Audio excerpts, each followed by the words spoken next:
Hello friends. Did you know that nearly 80% of those who watch my videos aren't subscribed? If you enjoy the content, I'd truly appreciate it if you hit that subscribe button. It helps a lot. Also, don't forget to leave a like and share your thoughts in the comments. Your interaction not only supports the channel's growth, but also helps these stories reach more people. Thank you all for being here. By the way, where are you watching from? Let me know in the comments.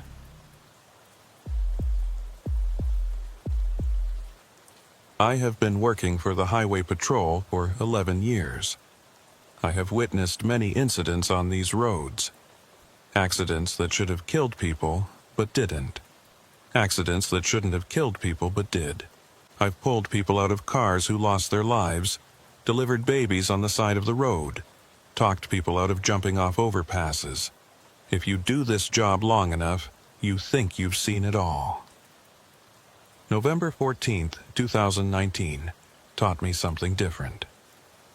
My name is Carter Hayes.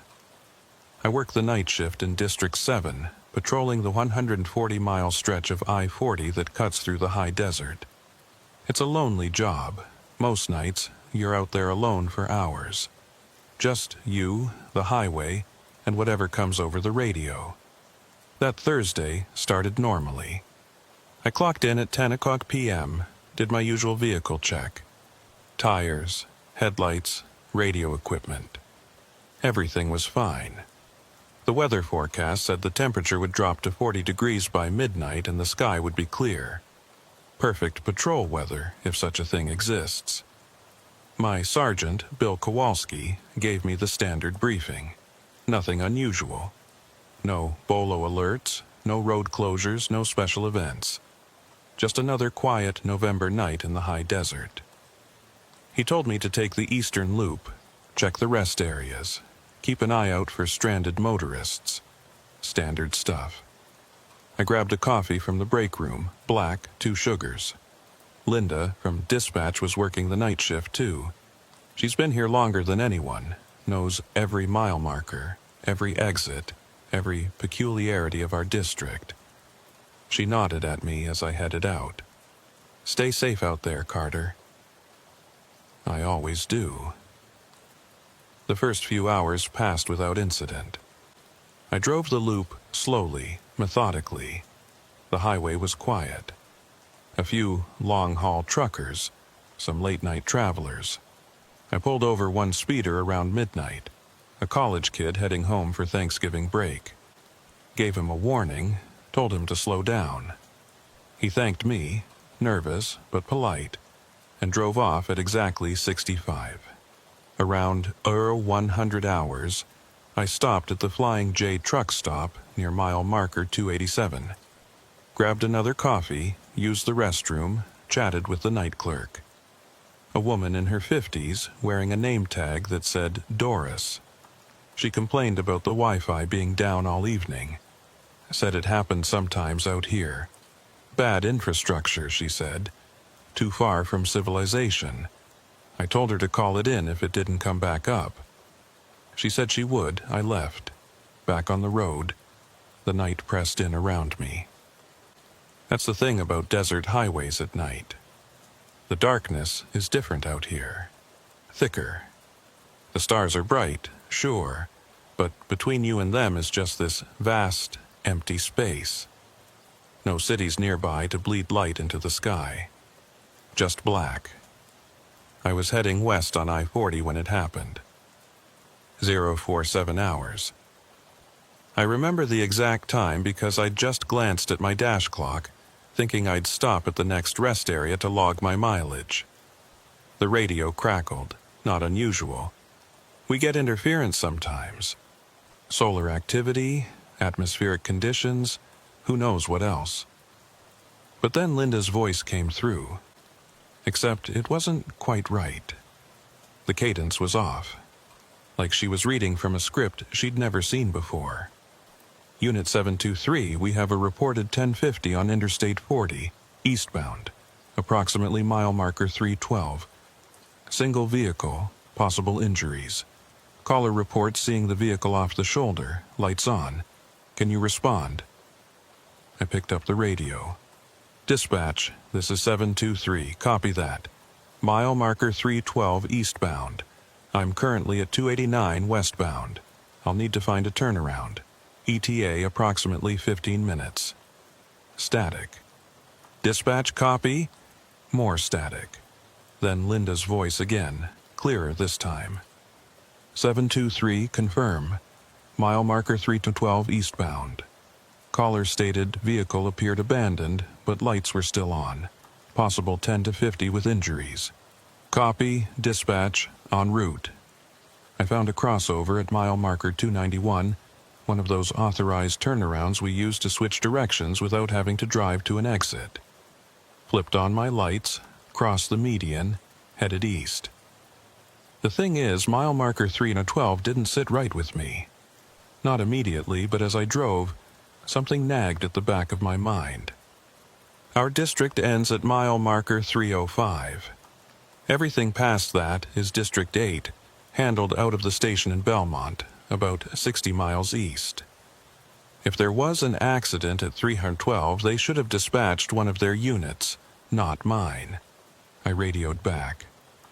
Dispatch 723, quick question. Mile marker 312 is outside our jurisdiction. Has District 8 been notified? Silence. Dispatch? More silence. Then a crackle, and Linda's voice, but different again, distant. 723, mile marker 312, vehicle, respond. The radio cut out completely. I tried again.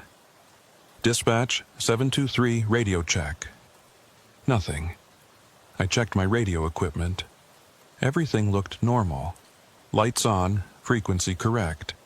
I tried switching channels. Nothing. Dead air on every frequency. This happens sometimes. Radio dead zones, equipment failures. Annoying, but not unheard of. I'd drive to the location, check it out, and if there was a real accident, I'd call it in on my cell phone. If it was nothing, I'd find a spot with better reception and report back. Mile marker 295. The highway stretched ahead, empty. My headlights cut through the darkness, illuminating white lines, reflective markers, the occasional roadside sign, nothing else. Mile marker 300. I was officially outside my district now. Still, no other vehicles in sight. Not even in the westbound lanes across the median. That was strange. Even at this hour, you usually see a few trucks, early morning commuters.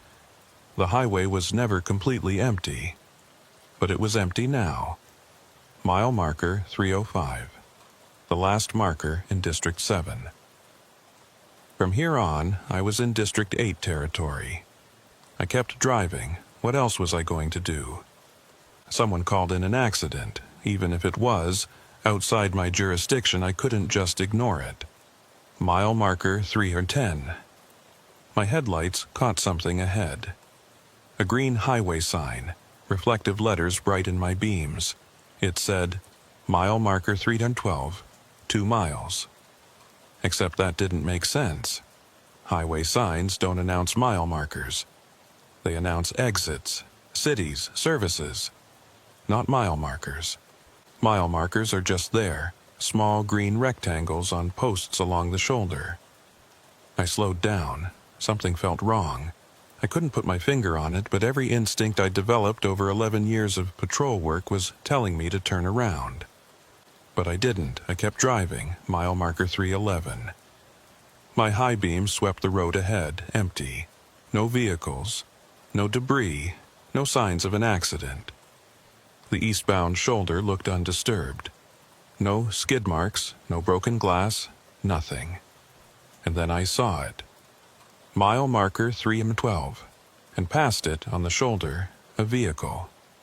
An older model Ford sedan, dark blue or black, hard to tell in the darkness. Its headlights were on, pointed towards the desert. The driver's door was open. I pulled onto the shoulder behind it, leaving my light bar flashing. Grabbed my flashlight, radioed in my position. Or tried to. The radio was still dead. I stepped out of my cruiser. The night air was cold, sharp in my lungs. Quiet. no wind, no sound at all except the idle of my engine and the hum of my light bar. I approached the sedan carefully, flashlight in my left hand, right hand near my service weapon. The driver's door was open, interior light off. I shined my flashlight inside. Empty. Keys still in the ignition. Engine off, but still warm. I checked the registration in the glove box. Registered to a Michael Brennan, address in Albuquerque. Current tags, insurance card present. Everything legal and normal. But no driver, no passengers, no sign of anyone. I walked around the vehicle, checking for damage. Nothing. No flat tire, no broken windows, no collision damage. The car looked fine. Just parked there on the shoulder with the door open and the headlights on. I called out, "Highway Patrol! If anyone's out here, make yourself known." My voice echoed slightly, then died. No response. I walked a short distance into the desert, shining my flashlight into the darkness. Nothing. No footprints in the loose dirt. No signs of anyone walking away from the vehicle. I went back to my cruiser, tried the radio again. Still nothing. I pulled out my cell phone. No signal, not even one bar. That was unusual. We had pretty good coverage along this stretch, even out in the desert. I looked at the sedan again. Something about it bothered me. It was too perfect. Too normal. Like it had been placed there, staged. But that didn't make sense. Who would do that? And why? I decided to wait. Maybe the driver had wandered off to relieve himself. Maybe he'd come back. I leaned against my cruiser, flashlight in hand, watching the sedan and the surrounding darkness. Minutes passed. 5, 10, 15. No one came back. I checked my watch. 0213 hours. I'd been here for 26 minutes. Time to make a decision. I couldn't stay here all night waiting for someone who might never show up. I'd have to tow the vehicle, file a report, try to contact the registered owner. I walked back to the sedan, intending to close the driver's door and secure the vehicle before calling for a tow truck. That's when I noticed something I'd missed before. On the driver's seat there was a piece of paper, folded once, blank on the outside. I picked it up carefully, using my flashlight to examine it. Clean, white paper, standard printer paper. I unfolded it, written in neat, printed letters, "You shouldn't be here." I read it twice, then a third time. The words didn't change. I looked around. The highway was still empty. The desert was still quiet. My cruiser's light bar still flashed red and blue, casting strange shadows across the sand and scrub. I folded the paper, put it in my pocket. Evidence, or a prank, or something else I didn't know yet. I closed the sedan's door, tested it to make sure it was shut properly. Then I went back to my cruiser, got the number for the District 8 station from my notebook, and tried calling on my cell phone. Still no signal. I tried my radio again. Dead. I was about to get in my cruiser and drive until I found a signal when I noticed something. The sedan's headlights had gone off. I hadn't touched them. I hadn't been near the vehicle since I'd closed the door, but the lights were off. I stood there, flashlight in hand, staring at the dark sedan. Maybe the battery finally died. That made sense. Headlights left on, battery drains, lights go out. Simple explanation. Except the interior light had been off when I first checked the vehicle. If the battery was dying, the interior light would have gone out first, then the headlights. Not the other way around. I walked back to the sedan, tried the driver's door. Locked. I shined my flashlight through the window. The keys were gone from the ignition. My heart rate picked up. I stepped back from the vehicle, hand on my service weapon now. Someone was here. Had to be. Someone had circled back while I wasn't looking, locked the door, took the keys, turned off the lights. But I'd been watching the whole time. I'd been standing right here less than 30 feet away, with a clear view of the sedan. No one could have approached without me seeing them. Could they? I scanned the desert with my flashlight. Nothing, no movement, no shapes in the darkness. Just sand and scrub and rocks. I called out again. "This is the highway patrol. Show yourself. This isn't funny." Silence. I went back to my cruiser, got in, locked the doors. My hands were shaking slightly, not from fear exactly, more from confusion, from the wrongness of the whole situation. I tried the radio one more time. "Dispatch, this is Unit 723. Do you copy?" Static. Then, faintly, very faintly, Linda's voice. Not speaking. Humming. A low, tuneless sound. "Dispatch?" The humming stopped. Then, "Unit 723. Mile marker 312. Did you find the vehicle?" "Dispatch, yes, I'm at the location. Vehicle is here but appears abandoned. No driver present. I'm going to need a tow and... Did you find the vehicle?" The question came again, identical to the first time. Same inflection, same timing. Like a recording. "Dispatch, I just said yes. I found the vehicle. It's a blue Ford sedan, no driver present, no signs of... Did you find the vehicle?" Again. Exactly the same. I released the radio button, sat back in my seat. Something was very wrong. This wasn't equipment malfunction. This wasn't atmospheric interference.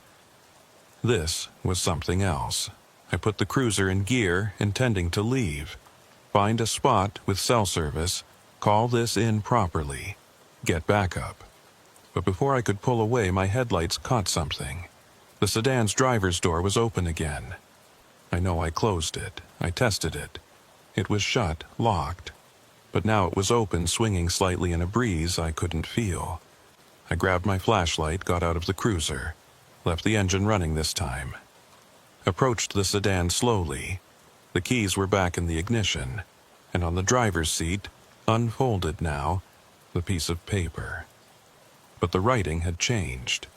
"Why are you still here?" I backed away from the vehicle, flashlight sweeping the area. Nothing, no one. I got back in my cruiser, locked the doors, and drove. East, away from the sedan, away from mile marker 312. I didn't care about procedure anymore. I didn't care about protocol. I just wanted to get away from that place. I drove fast, checking my rearview mirror every few seconds.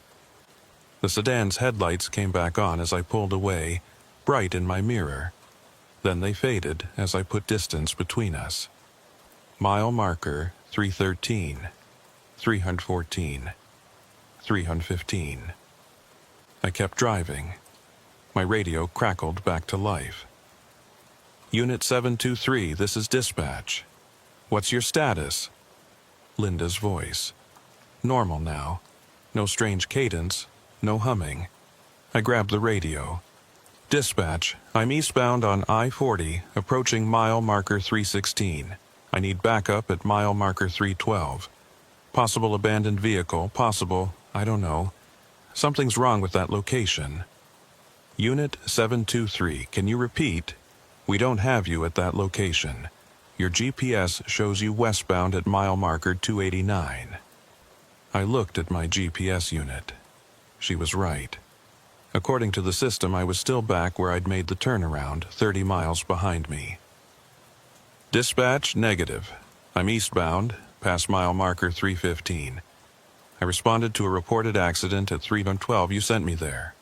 Silence. Then, "Unit 723, we have no record of any dispatch to that location tonight. And mile marker 312 is outside your district." "I know that, dispatch. But you called it in. Single vehicle accident, possible injuries. About an hour ago." "Unit 723, I've been on duty since 2000 hours. I haven't dispatched any calls to you except a speeding stop at mile marker 287 at 0017 hours. That's the only call you've responded to tonight." I looked at my watch. 2:41 hours. Nearly an hour had passed since I'd received the call, or thought I'd received it. Dispatch, can you check your call logs? Someone called in an accident at mile marker 312. I heard keyboard clicks over the radio. Then Linda's voice again, careful now. Unit 723, there are no calls logged for mile marker 312. Not tonight. Not this week. The last incident report from that location was 6 months ago. Single vehicle rollover, fatality. Driver was alone. The hair on the back of my neck stood up. Dispatch, what was the driver's name? More keyboard clicks. Brennan, Michael Brennan, age 43, Albuquerque resident. Lost control of his vehicle, rolled multiple times, died at the scene. I sat in my cruiser, hands gripping the steering wheel. Michael Brennan, the same name on the registration I'd checked in the sedan. Unit 723, are you all right? Do you need me to send backup to your location? I didn't answer right away. I was thinking about the note. You shouldn't be here, and then, why are you still here? Finally, I keyed the radio. Dispatch, I'm fine. Disregard my previous transmission. I'm heading back to station. End of shift. Copy that, 723. See you when you get in. I drove back slowly, hands steady on the wheel. When I passed mile marker 312, I didn't look. Kept my eyes straight ahead, focused on the road in front of me. But in my peripheral vision, I saw it. The sedan, on the shoulder. Headlights on, driver's door open. And standing next to it, just at the edge of my headlight beams, a figure, too far away to make out details, but human-shaped, watching me pass. I didn't stop, didn't slow down, just kept driving. When I got back to the station, I filed a report, kept it vague. Possible equipment malfunction. Possible disorientation due to fatigue. Sergeant Kowalski read it, looked at me funny but didn't ask questions. Told me to take a couple days off, get some rest. I did, but 3 nights later when I came back on shift, Linda pulled me aside. She looked worried. Carter, I need to tell you something about that night. The night you said you got a call about mile marker 312. I waited. I checked the phone logs, all incoming calls to dispatch. There was one that night, 0147 hours. Caller ID showed a number we couldn't trace. Call duration 18 seconds. But here's the thing. She pulled out a printout, showed it to me. The call didn't come from outside. It came from inside our system, from a radio unit, Unit 723. She looked at me. Carter, that's your unit number. According to the logs, you called in the accident yourself, but you were already on patrol. You couldn't have made that call. I looked at the printout. She was right. The call originated from my radio, but I never made it. There's more, Linda said quietly. I pulled the audio recording. You want to hear it? I wasn't sure I did, but I nodded. She played it on her computer, static at first, then a voice. My voice. Dispatch, we have a 1050 on eastbound I-40. Mile marker 312. Single vehicle. I'm on scene. Possible injuries. But it wasn't quite right. The words were mine, but the cadence was off. Like someone imitating me, or like a recording played back wrong. And then, at the end, before the call cut off, I heard something else. Faint, in the background. Breathing. Heavy, labored breathing. And then a voice, different from mine, whispering, "Come find me." Linda stopped the recording. That's all there is. The call ends there. I didn't dispatch you to that location, Carter. That recording did, or something did. I stood there, processing this. Someone, or something, had used my radio frequency to call in a fake accident, to lure me to mile marker 312, to that sedan, to whatever was waiting there. "Did you check Michael Brennan's accident report?" I asked. Linda nodded. "I did. It's real. He died there 6 months ago, single vehicle rollover. But here's the thing that bothers me. The report says his vehicle was found at 0147 hours, the exact time you got the call." 6 months later, I said. 6 months later, she confirmed. We stood there in silence. Then Linda said, "Carter, I've worked here for 19 years. I've heard stories from other dispatchers, other troopers, about mile marker 312, about calls that come in from there, about vehicles people see that aren't really there, but I always thought they were just stories. Ghost stories, you know? Things people make up to pass the time on slow nights. But now?" I asked. "Now, I don't know what to think." I went back out on patrol that night, did my usual loop, avoided the eastern stretch past mile marker 305, stayed in my district where things made sense. But around 147 hours my radio crackled, and I heard it. Faint, distant, like it was coming from very far away. "Unit 723, mile marker 312, come find me." I didn't respond, just kept driving, kept my eyes on the road ahead. That was 3 years ago now. I still work the night shift, still patrol the same stretch of highway, but I never go past mile marker 305 anymore.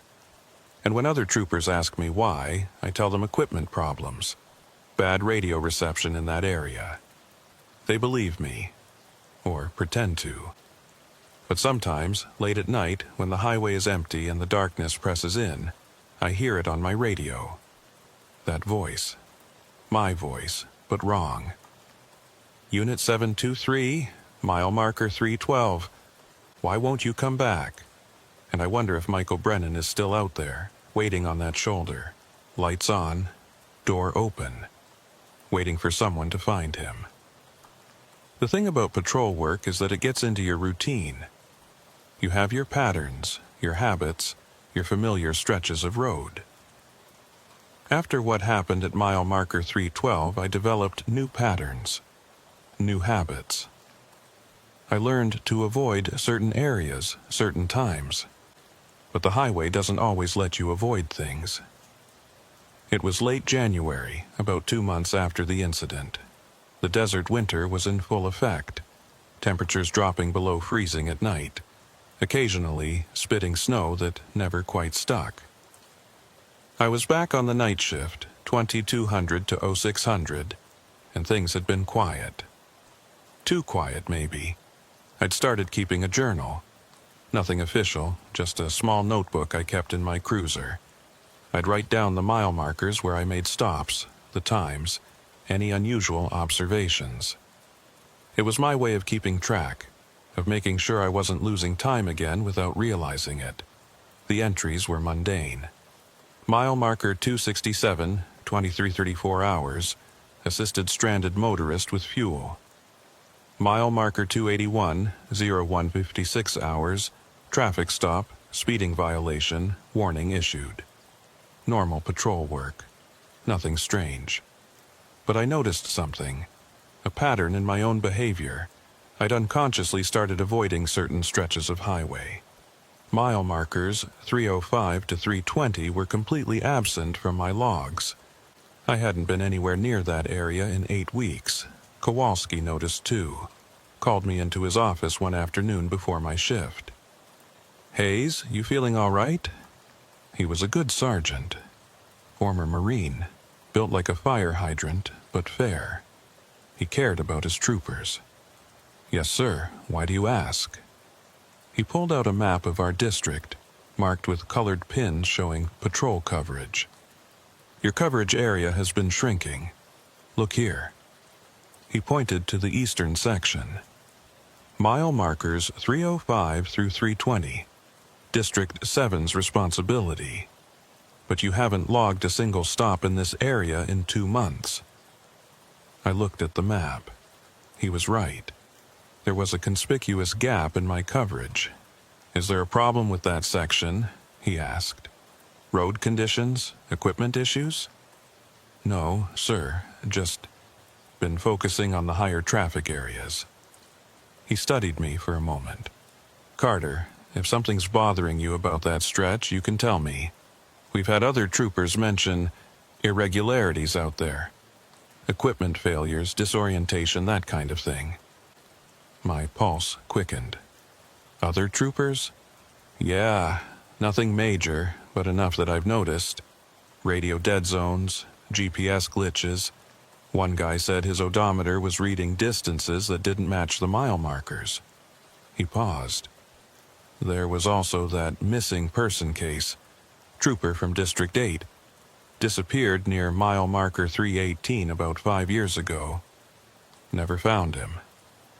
I hadn't known that. 5 years ago, before my time. What was his name? Morrison. James Morrison. Good trooper. Just vanished during a night shift. They found his cruiser parked on the shoulder, door open, everything normal. Just no Morrison. Kowalski shook his head. Anyway, I'm not asking you to spend all your time out there, but try to mix it up a little. We need coverage across the whole district. Yes, sir, I'll do that. But I didn't, not really. I'd drive through that section, sure, but I never stopped. Never responded to calls there if I could avoid it.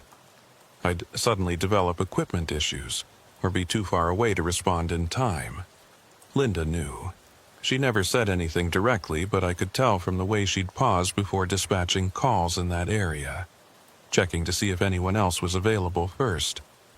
We had an unspoken agreement. She'd protect me from that stretch of highway as much as she could, and I'd pretend I didn't notice. I'd settled into a routine that kept me west of mile marker 300. Mostly patrolled the western loop, checked the rest areas near the state line, handled the occasional speeder or stranded motorist. Standard stuff. Safe stuff. Linda never mentioned the incident again. Neither did I. But sometimes when I'd come in at the end of shift, I'd catch her looking at me with this expression. Not pity, exactly. More like understanding. Like she knew I was carrying something I couldn't talk about. The night it started up again was January 23rd. Tuesday. I remember because I'd been thinking about stopping by my sister's place later that week. Her birthday was coming up. Normal thoughts. Normal plans. I'd even picked out a gift, a cookbook she'd mentioned wanting. These mundane details felt important to hold on to.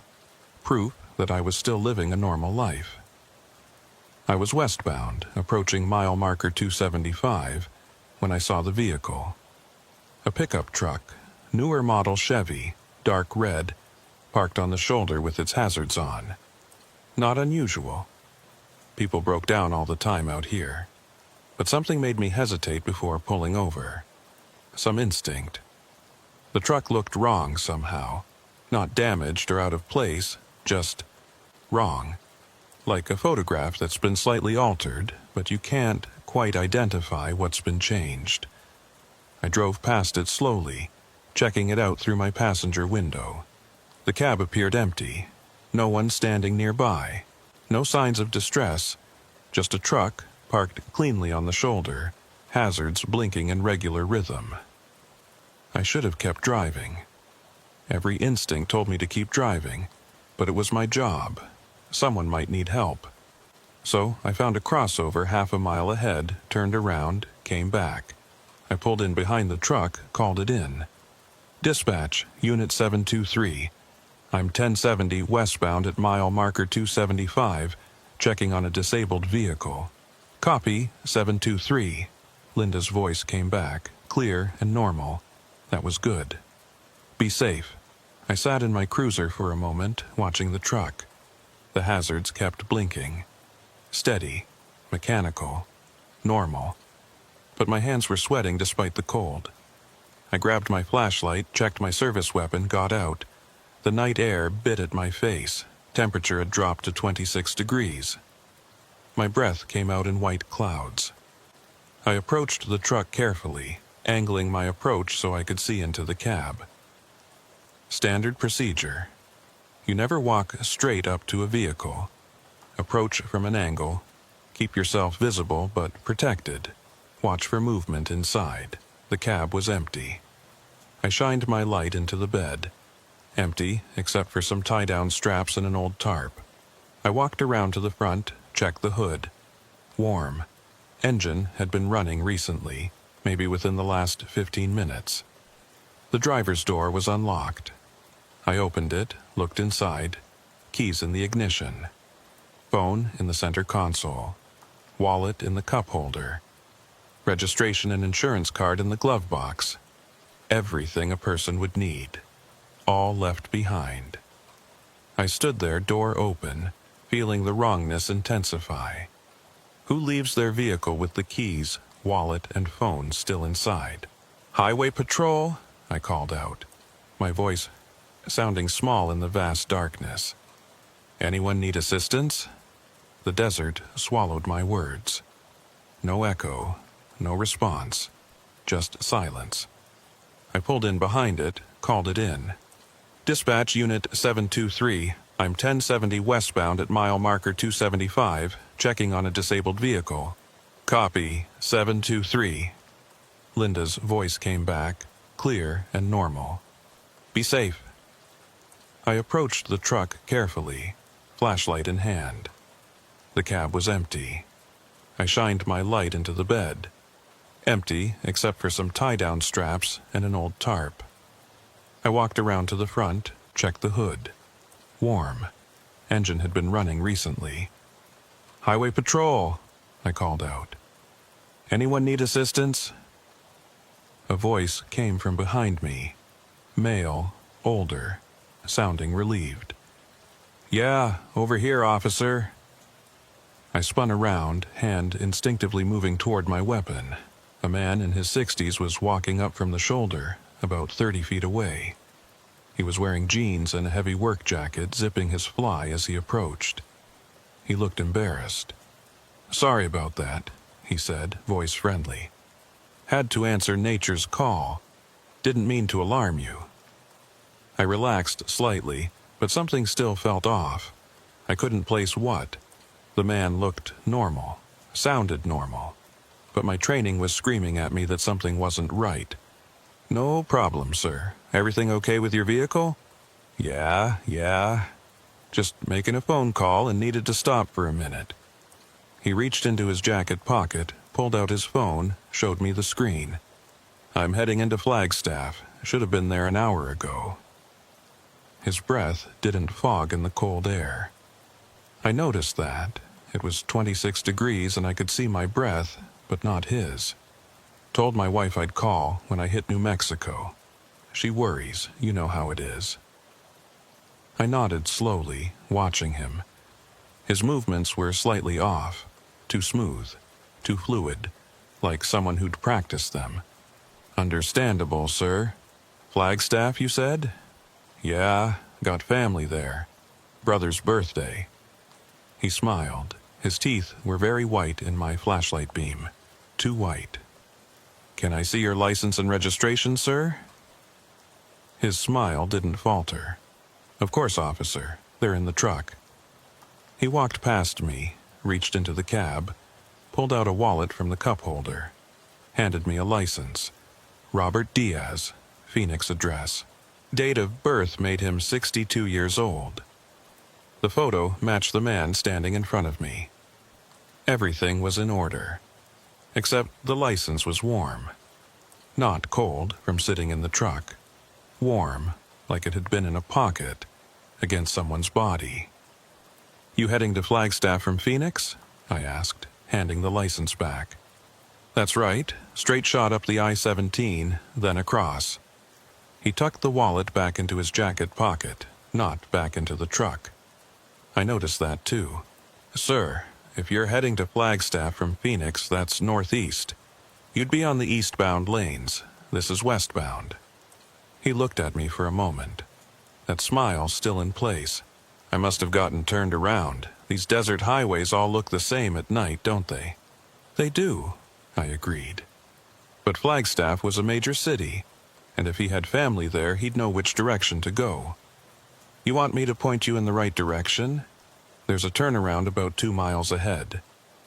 That'd be great, officer. Really appreciate it.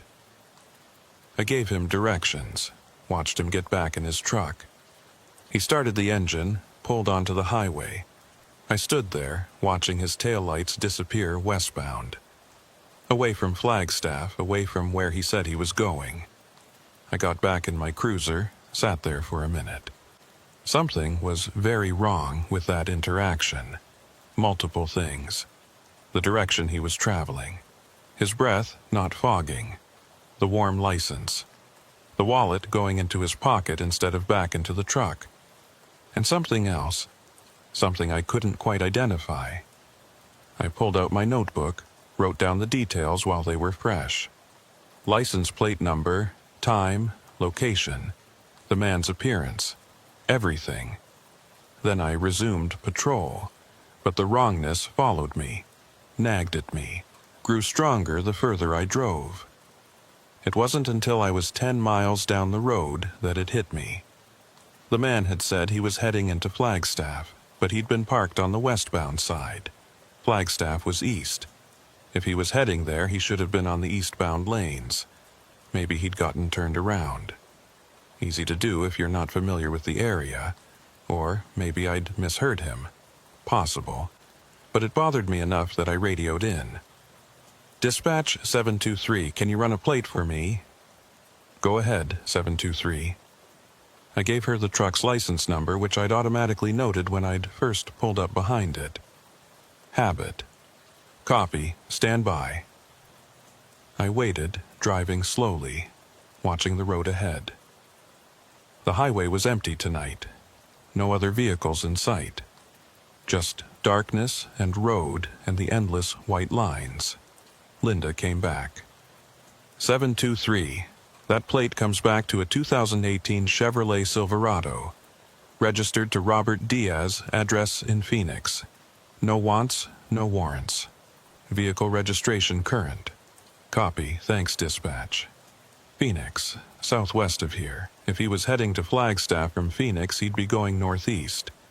He should have been on the eastbound side. Unless he'd started somewhere else. Or stopped and turned around for some reason. I let it go. Probably nothing. Just a confused driver, a late-night conversation I'd misunderstood. But then, 10 miles down the road, it hit me with absolute clarity. The man had said he was heading to Flagstaff. Flagstaff was east. He was on the westbound side. That alone wasn't damning. People get confused, take wrong exits, end up going the wrong direction. But more than that, when I'd approached the truck, the engine had been warm, recently run. Yet when the man appeared from the desert, he was zipping his fly like he'd just finished relieving himself. If he'd pulled over to use the bathroom, he would have turned off the engine. You don't leave a truck running while you walk 30 feet into the desert. Unless you weren't really using the bathroom. Unless that was just an excuse. I radioed in. Dispatch, 723, can you run a plate for me? Go ahead, 723. I gave her the truck's license number, which I'd automatically noted when I'd first pulled up behind it. Force of habit. Copy. Stand by. I waited, driving slowly, watching the road ahead. The highway was emptier than usual tonight. I'd seen maybe 3 vehicles in the last hour. The darkness felt heavier, thicker. Linda came back. 723. That plate comes back to a 2018 Chevrolet Silverado, registered to Robert Diaz, address in Phoenix. No wants, no warrants. Vehicle registration current. Copy, thanks dispatch. I drove another mile, trying to decide if I should turn around, try to find the truck again. But for what? The guy had valid registration, valid license.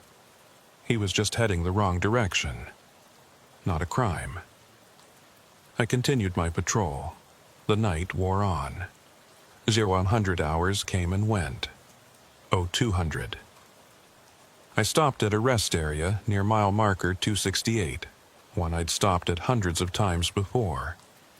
The place was familiar. Safe. The lot was mostly empty. Just one semi-truck parked at the far end, in the commercial vehicle section. Its running lights were off. No movement visible in the cab. I parked near the restrooms, got out. The rest area had that particular quality of emptiness that only exists late at night. The sodium lights cast everything in orange-yellow. The vending machines hummed. Somewhere, a loose piece of metal clanked softly in the breeze. I used the facilities, washed my hands, checked my appearance in the mirror. I looked tired, older than my 34 years. The job was wearing on me. When I came back out, I noticed something on my cruiser's windshield. A piece of white paper tucked under the wiper blade. I stopped walking, stared at it. The parking lot was still empty. The semi was still dark and silent. No other vehicles had pulled in while I was inside. I approached my cruiser slowly. Looked around. No movement anywhere. The rest area felt wrong now. That same wrongness from the truck stop, but stronger. I pulled the paper from the wiper. It was folded once. Clean, white, standard printer paper. My hands were steady as I unfolded it, but my heart was hammering. Printed letters, neat and precise. You missed mile marker 275. I spun around, scanning the entire rest area. Nothing, no one. The semi sat there, dark and lifeless. I walked over to it quickly, hand on my weapon. Knocked on the cab door. No response.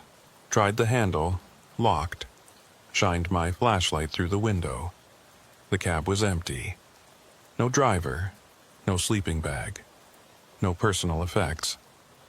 Just an empty semi parked with its engine off, but when I touched the hood, it was warm, recently driven. I backed away, got on the radio. Dispatch 723. I need you to run another plate. Go ahead. I gave her the semi's license number, keeping my eyes on the truck, expecting something to happen. The door to open, the engine to start. Something. Stand by 723. That plate comes back to a commercial vehicle registered to Albuquerque Freight Services. No issues with the registration. Can you contact the company? I've got one of their trucks at the westbound rest area. Mile marker 268. No driver present. Vehicle appears abandoned. Copy. I'll reach out. Might take a few minutes. I waited by my cruiser, watching the truck. A car pulled into the rest area. A young couple. Looked like college kids. They used the restrooms, bought sodas from the vending machine, left. Normal. They didn't seem to notice anything wrong. Didn't see the abandoned semi. Or if they did, they didn't care. People see what they want to see. I waited by my cruiser, watching the truck. The rest area was lit by tall sodium lights that cast everything in an orange-yellow glow. Beyond the lights, darkness. The desert stretched away in all directions, invisible but present. You could feel its emptiness. 10 minutes later, Linda came back. 723, I spoke with the night dispatcher at Albuquerque Freight. That vehicle was reported stolen 3 weeks ago. They thought it was in Tucson. Stolen? Affirmative. Want me to send a tow? Yeah. And can you get me a unit from the county sheriff? I want to secure the scene. Copy. ETA approximately 20 minutes. I waited. Kept my distance from the truck, treated it like a crime scene. Possible evidence inside, possible anything. But what bothered me more than the stolen truck was the note. You missed mile marker 275. Missed what? The stop? The guy in the red Chevy? Robert Diaz, Phoenix address. I pulled out my phone. I had signal here. And did something I probably shouldn't have. Used a law enforcement database we have access to. Looked up Robert Diaz's full record. The photo that came up stopped me cold. Robert Diaz was in his 30s. Hispanic male, approximately 5'8", 160 pounds. The man I'd talked to at mile marker 275 had been in his 60s. White, over 6 feet tall. Wrong person. So who the hell had I talked to? I called dispatch directly on my cell. Linda picked up. "Hey, Carter, what's up?" "Linda, that plate I ran earlier, the red Chevy. Can you get me contact information for Robert Diaz? Give me a second." Keyboard clicks. "Okay, I've got a phone number listed. You want me to call?" "Yeah, tell him we're doing a courtesy check on his vehicle. See if it's actually him driving it." "You think the vehicle's stolen?" "I don't know what I think, just call him." I waited, watched the stolen semi, counted the seconds. Linda came back. "Carter, I just spoke with Robert Diaz. He's at home in Phoenix, has been all evening. And get this, he reported his truck stolen yesterday morning. Said someone broke into his garage overnight, took his truck, his registration, everything." My mouth went dry. His truck was stolen yesterday. That's what he said. I told him one of our troopers spotted it tonight on I-40. He wants to know where it is so he can retrieve it. "Linda, what did the man I stopped tonight look like?" "How would I know? You didn't send me body cam footage." Right. I was thinking. "Can you put out a bolo? Red Chevy Silverado, license?" I gave her the number. "Driver, to be considered suspicious. I want to know if anyone else spots that truck tonight." "Done. You okay out there?" "Yeah, fine. Listen, the sheriff should be here soon. I'm going to wait for them, then head back out." "Copy." But I wasn't fine. I stood there next to my cruiser looking at that piece of paper again. "You missed mile marker 275. "Missed what?" "The fact that the driver wasn't who he claimed to be? The fact that the vehicle was stolen, or missed something else?" The county sheriff arrived 20 minutes later. Deputy named Morrison, young guy, eager. I briefed him on the stolen semi, told him I'd wait for the tow truck with him. We stood by our vehicles, made small talk. He asked how long I'd been with the highway patrol. I told him. He said he was thinking about applying, asked what it was like. I gave him the standard answer. Challenging, rewarding, never boring. He laughed. "Yeah, I bet. Bet you've seen some stuff out here." "Some stuff," I agreed. The tow truck arrived around 0:30. Driver named Jake ran a service out of a town 20 miles west. He hooked up the semi, filled out paperwork, drove off with it. Morrison left shortly after. I was alone again. I got back in my cruiser, sat there for a minute, looked at the note again. Something was wrong. More wrong than a stolen truck or a fake driver. The note implied I'd missed something important. Something at mile marker 275. I radioed Linda. "Dispatch, 723, I'm going to head back east. Take another look at the location where I stopped that Chevy." Silence. Longer than usual, then, "Carter, you sure? That's getting pretty close to..." She didn't finish. Didn't need to. Mile marker 275 was 37 miles from mile marker 312. Closer than I'd been in months. Closer than I wanted to be. "I'll be fine," I said. "Just want to make sure I didn't miss anything." "Copy. Be careful." I drove east. The highway was still almost empty. In the distance, I saw headlights approaching westbound. A single vehicle. As it got closer, I could make out the shape. A sedan. Newer model. It passed without incident. Normal. Ordinary. But after it passed, I checked my rearview mirror. The sedan's taillights were already gone. Disappeared much faster than they should have. Like the vehicle had simply vanished. I tried to tell myself it was just the darkness, the distance, the way light works at night. But my hands were gripping the wheel tighter now. Mile marker 270, 271, 272. My radio crackled. Static, like before. I tensed, waiting. Then Linda's voice came through, but wrong again. That same strange cadence from the first incident, like she was reading from a script, emphasizing the wrong syllables. Unit 723, mile marker 275. What did you miss? I didn't answer. My throat had gone dry. I reached for my water bottle, took a sip. The water tasted metallic. Off.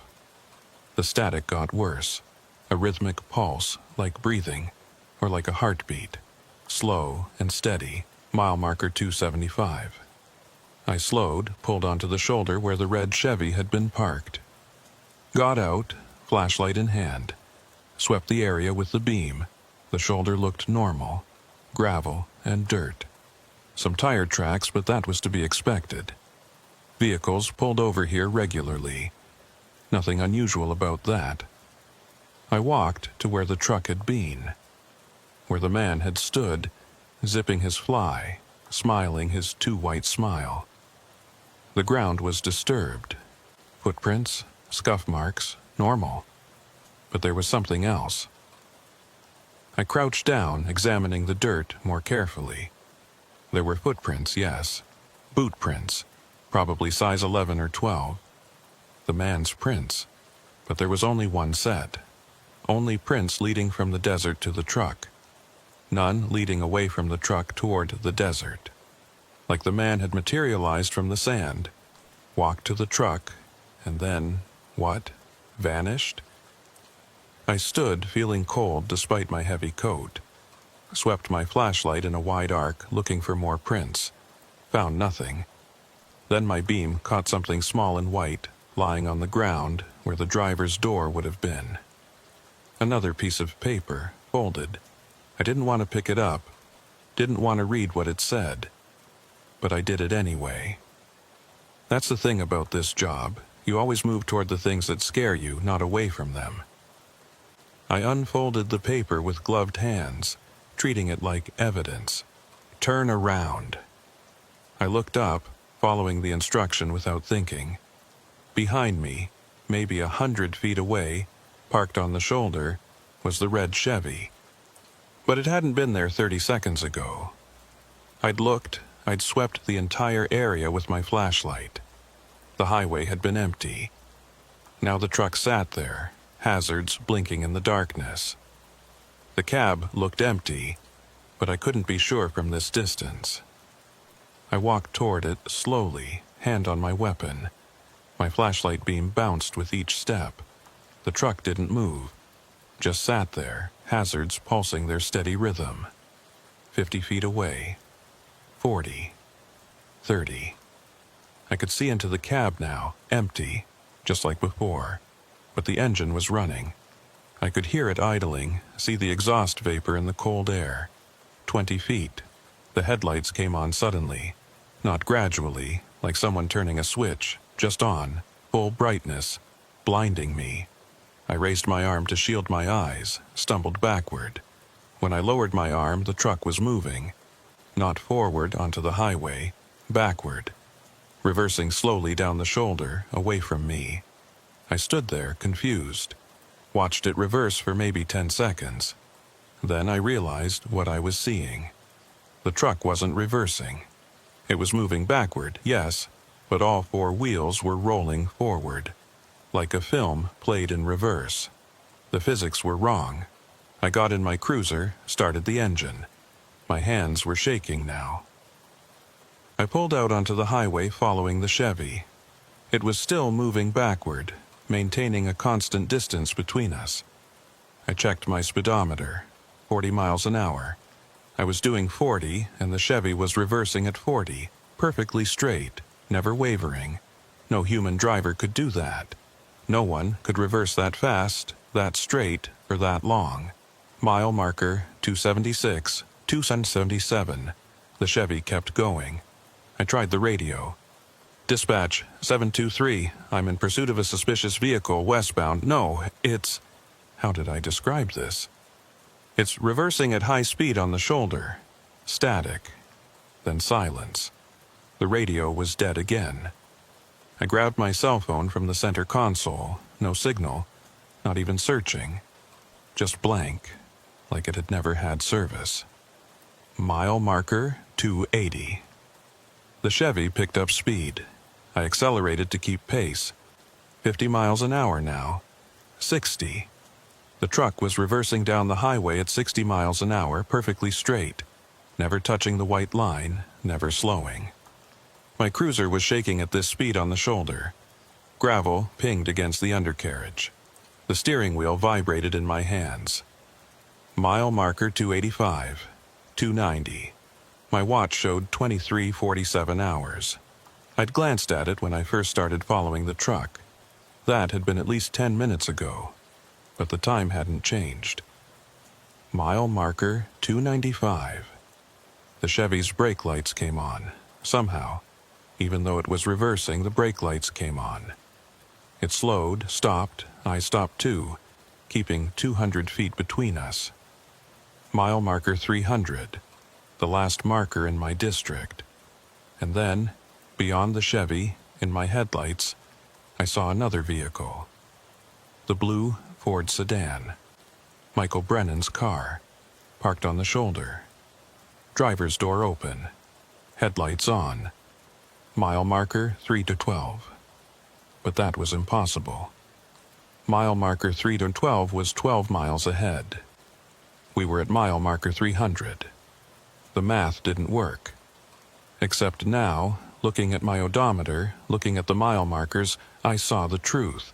The markers were wrong. Or I was reading them wrong, or space itself had folded, compressed. The Chevy's driver's door opened. No one got out. Just opened, waiting. My radio came back to life, static first, then a voice. Not Linda's, not mine. Different, older, tired. Unit 723. You found me. I stared at the sedan, at the open door, at the darkness inside. Unit 723, why did you come back? I put my cruiser in reverse, slowly backed away. The Chevy's door closed. The sedan's headlights went out. And then I was at mile marker 295. Real mile marker 295. The compression, or whatever it had been, was gone. I checked my GPS. I was where I should be. Everything was normal. Except my hands wouldn't stop shaking. I drove back to the station. Didn't file a report. Didn't tell Linda what I'd seen. Just clocked out, went home, sat on my couch until sunrise. 3 days later, Robert Diaz's red Chevy was found abandoned at mile marker 312. Empty. Keys in the ignition. No signs of the thief. And on the driver's seat, a piece of paper, folded once. I didn't ask what it said, didn't want to know, but I think I already did. February brought colder nights and longer shifts. They were short-staffed, 2 troopers out with the flu, 1 on medical leave after a wreck. So I was pulling double shifts, sometimes 16 hours at a stretch, trying to cover the gaps. It wore on you, the fatigue. The monotony of highway patrol, especially the night shifts. Miles and miles of nothing, broken up by occasional traffic stops, the rare accident. Your mind starts playing tricks. You see things that aren't there, hear things in the static. Or maybe you start seeing things that are there, that were always there, that you were just too alert to notice before. I told myself that's what was happening. Fatigue. Stress. The incident at mile marker 3 to 12 had rattled me, sure, but it was explainable. Equipment malfunction. Disorientation. Maybe carbon monoxide from a leak in my cruiser's heating system. There were rational explanations. I almost believed them. It was February 17th when things accelerated. I just started a shift, 1800 to 0600, 12 hours, covering the evening and night shift. Sergeant Kowalski had apologized, said it was temporary until they could get replacements lined up. I told him it was fine, I could use the overtime. Rent wasn't getting any cheaper. The evening portion went smoothly. Handled a fender bender at mile marker 253, pulled over 3 speeders, helped a family with a flat tire. Normal stuff. The kind of work that reminded you why you took this job. By 2300 hours, traffic had thinned to almost nothing. The temperature had dropped to 28 degrees. Clear sky, no moon, just stars and darkness and the highway stretching ahead. I was westbound, approaching mile marker 280, when I saw the vehicle. A sedan this time, white, parked on the shoulder with its hazards on. I felt my chest tighten. Not again. But it was my job. Someone needed help. Probably just a breakdown, a flat tire, something normal. I pulled in behind the vehicle, called it in. Dispatch Unit 723. I'm 1070 westbound at mile marker 280, checking on a disabled vehicle. Copy, 723. Linda's voice was clear, normal. That was good. I approached the sedan, newer model Honda, clean. The driver's window rolled down as I approached. A woman, mid-30s, looked relieved to see me. "Oh, thank God, officer, I think I have a flat tire. Back right." I didn't want to get out and check in the dark. I smiled, relaxed. Normal, stop, normal person. "No problem, ma'am. Let me take a look." I walked to the back of the vehicle, crouched down. The tire was fine. Fully inflated, no visible damage. "Ma'am, your tire looks okay to me. What made you think it was flat?" She got out of the car, walked back to look. She was wearing business casual. Slacks, blouse, light jacket. Looked like she was heading home from work. "I heard a sound," she said. "Like a thumping. Thought for sure I had a flat. Could have been something in the road, or maybe a rock stuck in the tread." I checked the tire again, ran my flashlight along the treads. Nothing. She looked embarrassed. "I'm sorry, I probably overreacted. Long day at work, driving in the dark. I just got nervous." "No apology necessary. That's what we're here for. You're good to go." She thanked me, got back in her car. I watched her pull onto the highway, drive away. Taillights disappearing west. Normal stop. Nothing wrong with it. So why did I feel uneasy? I got back in my cruiser, sat there for a moment. Tried to identify what was bothering me. The woman had seemed genuine. The vehicle had been real, solid. The tire was fine. Everything checked out. But something felt off. I pulled back onto the highway, resumed patrol. Tried to shake the feeling. Probably just paranoia after the previous incidents. I was seeing patterns where there weren't any. Mile marker 270, 265, 260. My radio crackled. Unit 723, dispatch. Go ahead. Can you head back east? Got a call about a vehicle with its hazards on at mile marker 280. Caller thought the driver might need help. I slowed. Dispatch, I just cleared that location. White Honda, driver was fine, false alarm. Silence. Then, 723, the caller said they saw the vehicle 5 minutes ago.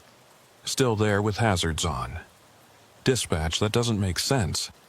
I just watched that vehicle drive away westbound. Copy. Stand by. I waited, uneasy now. The woman had driven away. I'd seen her. She was fine. Linda came back. 723 got another call. Same location, different caller. Says there's a white sedan, driver's door open. No one inside. My hands tightened on the wheel. Dispatch, I'm heading back to that location. Copy. I turned around at the next crossover, drove back east. Mile marker 265, 270, 275. Mile marker 280. The white Honda was there. On the shoulder. Driver's door open. Hazards on. But it had driven away. I'd watched it leave. I pulled in behind it, got out slowly. Approached with my flashlight. The car was empty. Keys still in the ignition. Engine off. I checked the back tire. The one the woman had thought was flat. It was flat now, completely. Rim sitting on the ground. I backed away from the vehicle, hand on my service weapon. Looked around. The highway was empty. No other vehicles. No sign of the woman. I radioed in. Dispatch 723, I'm back at mile marker 280. The Honda is here again. Driver's door open, no one present. Vehicle appears abandoned. Again? Carter, you said you just cleared that vehicle. I know what I said, but it's here now. Silence. Then, carefully. Do you want me to send backup? Did I? What would I tell them? That I watched a woman drive away, only to find her car back in the same spot 10 minutes later.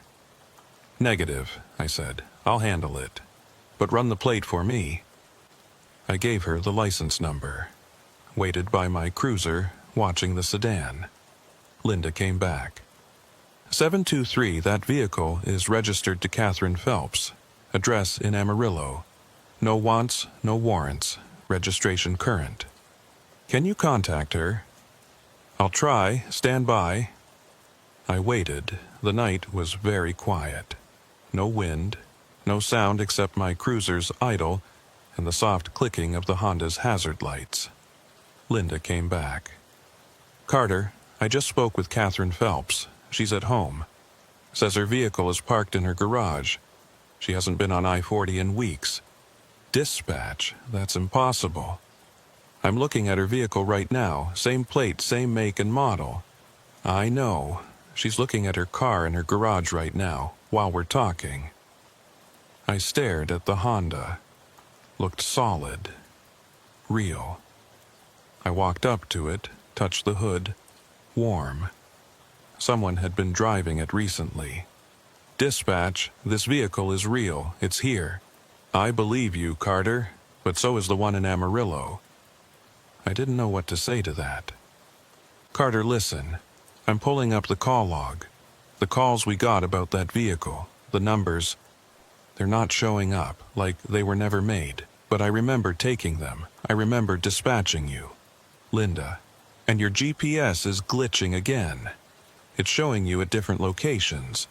Mile marker 280, then mile marker 305, then back to 280. Like you're jumping around. I looked at my GPS unit. She was right. The display was flickering between different coordinates. Carter, I think you need to get out of there. Just leave the vehicle. Come back to station. I wanted to. God, I wanted to. But my job was to investigate, to secure the scene, to find the driver. I'm going to do a quick sweep of the area, I said. If I don't find anything, I'll head back. Carter. I stepped away from my cruiser, flashlight in hand. Called out, Highway Patrol, if anyone needs assistance, make yourself known. No response, just silence and darkness. I walked to the edge of the highway, shined my flashlight into the desert. Nothing. No footprints. No sign of anyone. I turned back to the Honda, intending to close the driver's door and secure the vehicle. The woman was standing next to it. I jumped, hand going to my weapon. Ma'am, you startled me. Where did you... But she wasn't looking at me. She was looking at the open door, at something inside the vehicle. Her expression was strange, confused, frightened. Ma'am, are you all right? She turned to me, slowly. Her face was pale. Officer, what happened to my tire? Your tire is flat, ma'am. You said you heard a sound. No. She shook her head. No, you said it was fine. You checked it. You said I was good to go. Yes, but so what happened? She looked at the tire. It was fine. You said so. I didn't have an answer. The tire had been fine. I'd checked it myself, not 20 minutes ago. "Ma'am, let me help you change. What time is it?" she asked suddenly. I looked at my watch. "It's 23:47 hours, about quarter to midnight." She laughed. It wasn't a happy sound. "Midnight, of course. It's always midnight here, isn't it?" "Ma'am, I don't understand. What's the date?" she asked. "February 17th. "What year?" The question stopped me. "Ma'am, it's 2020. Are you feeling all right? Did you hit your head?" She looked at me with an expression I couldn't read. Pity, maybe, or recognition. "Officer, what's your name?" "Hayes. Carter Hayes." "Carter Hayes." She said it slowly, like she was memorizing it. "Okay. Carter Hayes. Listen to me very carefully. You need to leave, right now. Get in your car and drive back to your station. Don't stop. Don't look back. Don't answer your radio if it sounds wrong." "Ma'am, I can't just leave you here." "I'm not here," she said quietly. "Not really. Neither is my car. We're just echoes, repeating, and you're getting caught in the loop. I don't understand." "You will." She looked past me, at something in the distance, east toward mile marker 312. "He's getting stronger. The closer you get to midnight, the stronger he gets. And he's learning to pull people in, to make you see things, to confuse time and space. Who? But I knew. Michael Brennan. The man who'd died at mile marker 312. She looked back at me. "Go, please, before you can't anymore." I backed toward my cruiser, not taking my eyes off her. "Come with me. I'll give you a ride. We'll figure this out." She shook her head. "I can't leave. I've been here too long. But you can. You still can." I reached my cruiser, opened the door. "I'm calling for medical assistance. We'll get you help." "Carter." She said my name firmly. "Look at your watch." I did. It read 23:47. The same time as a minute ago. I looked up. The woman was gone. The Honda was gone. I was standing on an empty stretch of highway, nothing but road and darkness. My radio erupted with static. Then voices, overlapping, confused. Linda's voice, but fractured, repeating, 723, where? 723. Location. 723. I got in my cruiser, slammed the door, locked it, put it in gear, drove west, away from mile marker 280, away from everything. Mile marker 275, 270, 265. My watch still read 23:47. Mile marker 260, 255, 250, still 23:47. I drove faster. The highway blurred past. My speedometer read 80, then 90, then 100. Still 23:47, and then ahead of me I saw it. All of them. The red Chevy, the blue Ford sedan, the white Honda. Parked in a line across both lanes, blocking the road. I slammed on the brakes, skidded to a stop. All three vehicles had their doors open. All three were empty. And standing in front of them, barely visible in my headlights, three figures. The older man from the Chevy, the woman from the Honda, and a third figure, younger, male, wearing clothes that looked scorched and torn. Michael Brennan.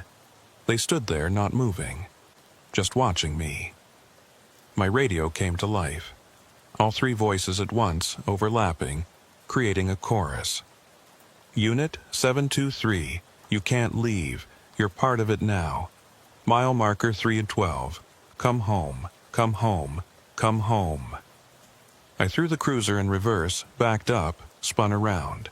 Drove east. I didn't know why. Panic, instinct, away from them. But I knew where I was going.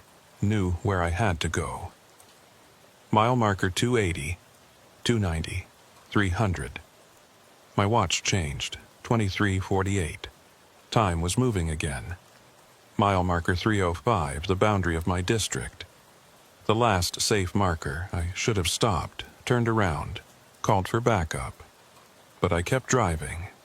Mile marker 310. My radio was screaming now. Linda's voice, distorted. "Carter, stop! Don't go to 312, Carter!" Mile marker 311. And then I saw it. The same as before. The blue Ford sedan. Driver's door open. Headlights on. Mile marker 312. I stopped, got out of my cruiser. I didn't know why, couldn't have explained it if I wanted to. But I walked toward the sedan. Michael Brennan was sitting in the driver's seat. Not dead, not burned, just there, looking at me. "You came back," he said. His voice was normal, calm. "What do you want?" I asked. "I don't want anything. I'm just here. I've been here for 6 months, or maybe longer. Time doesn't work right here. You've noticed that." "You're dead," I said. "I know. Rolled my car. Died on impact. But some part of me stayed. Couldn't move on, couldn't leave. And the longer I stayed, the more solid I became. The more I could affect things, make things happen. The calls, the vehicles, you're making me see them. Not exactly. They're real. They happened, or they're happening, or they will happen. All of it is true. It's just happening in the same place. Mile marker 312. This place is a fold in the road, Carter. A tear in the normal flow of time and space. And I'm stuck in it. Then let me help you. Let me get someone." He laughed, but it wasn't cruel, just sad. "Help me? Carter, I'm trying to help you, warning you, trying to keep you away, but you keep coming back. The notes. The notes. Yes. You shouldn't be here. Why are you still here? I was trying to warn you. But you're drawn here. All of you are. Everyone who works this highway. Sooner or later, you all come to mile marker 312. I felt cold. What happens when we do? Some of you leave. Most do. You get scared, you drive away, you never come back. But some, he looked at me carefully. Some of you get pulled in, become part of the loop, part of the fold. Like the woman, Catherine Phelps. Like Catherine, like Robert Diaz, like others. They're here now, stuck, repeating, waiting. For what? For someone to break the loop, or for someone to join it. I backed away from the vehicle. I'm leaving, right now. Are you? He gestured at my cruiser. Check your watch, Carter. I looked, 23:47. You've been here for 10 minutes, Brennan said. But time hasn't moved, because you're in the fold now, and I don't think you can leave. I ran to my cruiser, got in, started the engine, drove west. Mile marker 311, 310, 309. The numbers were going down. Good, I was getting away. Mile marker 308, 307, 306. My watch still read 23:47. Mile marker 312. I was back. The sedan, the open door, Brennan, watching me. I tried again, drove west, made it to mile marker 306. Then I was back at 312 again, and again, and again. No matter which direction I drove, I ended up back at mile marker 312. I tried the radio. Dead. My cell phone. No signal. I sat in my cruiser, engine running, and I understood. I was stuck. They found my cruiser 3 days later. Parked on the shoulder at mile marker 312, driver's door open, engine off. Keys in the ignition. No sign of me. Linda told me later, much later, that they searched for weeks. Dogs, helicopters, grid searches of the desert. Nothing. I'd vanished. My sergeant, Kowalski, couldn't understand it. I'd been a good trooper, reliable, not the type to just walk away from my vehicle and disappear into the desert. They investigated, checked my financials, my personal life, everything. Looking for some reason I might have wanted to disappear. They didn't find one. Eventually, the case went cold. Another missing person. Another unsolved mystery on the highway. But I didn't disappear. I'm still here. I've been here for, I don't know how long. Time doesn't work the same way when you're inside the fold. Sometimes it feels like days, sometimes hours. Sometimes I think I've been here for years. I see the other troopers sometimes. They respond to calls at mile marker 312. Abandoned vehicles, disabled motorists. They walk right past me, shine their flashlights through me, but they don't see me. Because I'm not quite here anymore. Not quite anywhere. Brennan was right. This place is a fold, a tear. And once you're caught in it, you can't get out. You just repeat, again and again. I watch the new troopers, warn them when I can. Leave notes, try to make them understand. You shouldn't be here. Some of them listen. Get scared, leave. Never come back. But some of them don't listen. They keep coming back. Keep investigating. Keep trying to solve the mystery. And eventually they join us. There are 7 of us now. 7 people stuck in the loop at mile marker 312. Brennan, Catherine Phelps, Robert Diaz, a truck driver named James Morrison, a woman named Sandra Klein, a teenager named Tyler Brooks, and me. We exist in the spaces between. We're there and not there, real and not real, visible when we want to be, invisible when we don't. We've learned to affect things, small things, move objects, leave notes, make calls, create illusions of vehicles that lead people here. We don't want to.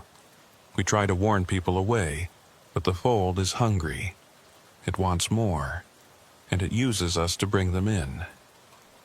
I'm writing this now from inside my cruiser, the same cruiser they found empty 3 days after I disappeared. I sit here at mile marker 312, and I watch the highway. I watch for troopers who get too curious, who respond to too many calls here, who don't listen to warnings, and when I see one, I try to warn them. Sometimes it works, sometimes it doesn't. Last week, a new trooper started in District 7, young guy, named Mason Walker. Eager, wants to make a difference. He doesn't know yet that I existed, doesn't know my name, doesn't know what happened here. But he will, because 2 nights ago, dispatch received a call, 047 hours, reporting an accident at mile marker 312, single vehicle, possible injuries. Mason responded. He found a vehicle, abandoned, lights on, driver's door open.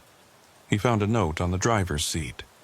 You shouldn't be here. He left, went back to station, filed a report. But I know he'll come back. They always come back. And when he does, I'll be here. We'll all be here, waiting in the fold. Because that's what we do now. That's all we can do. We're the warnings that no one heeds. We're the calls that shouldn't exist. We're the vehicles that vanish and reappear. We're mile marker 312, and we're waiting for you to join us. So, if you're ever driving through the high desert at night, and you see a vehicle on the shoulder near mile marker 312, with its lights on and its door open, keep driving. Don't stop. Don't investigate. Don't try to help. Because if you do, you'll find out what I learned. Some places on the highway don't want to be found, and some places, once you find them, never let you leave. My name is Carter Hayes. I've been with the Highway Patrol for 11 years, and I'm still on duty at mile marker 312, still waiting, but no one ever listens. They never do.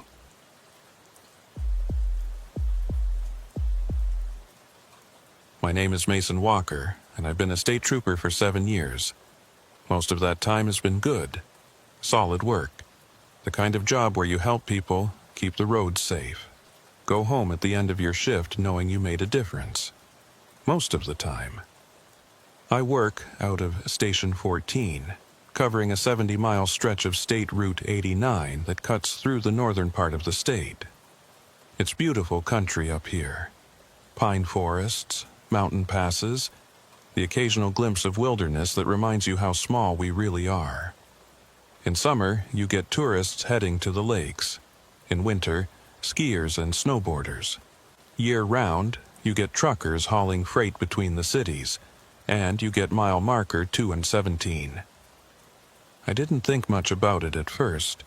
It was just another marker, another point on the highway. The area around it was unremarkable. Flat stretch of road, pine trees on both sides, slight curve to the west.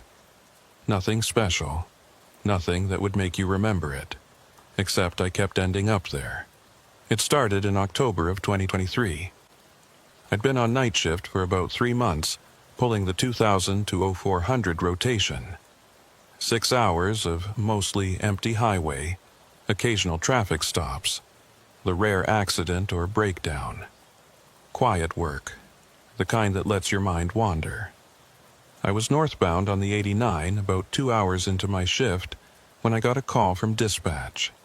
Unit 14, we have a reported debris in roadway, northbound lanes, approximately mile marker 217.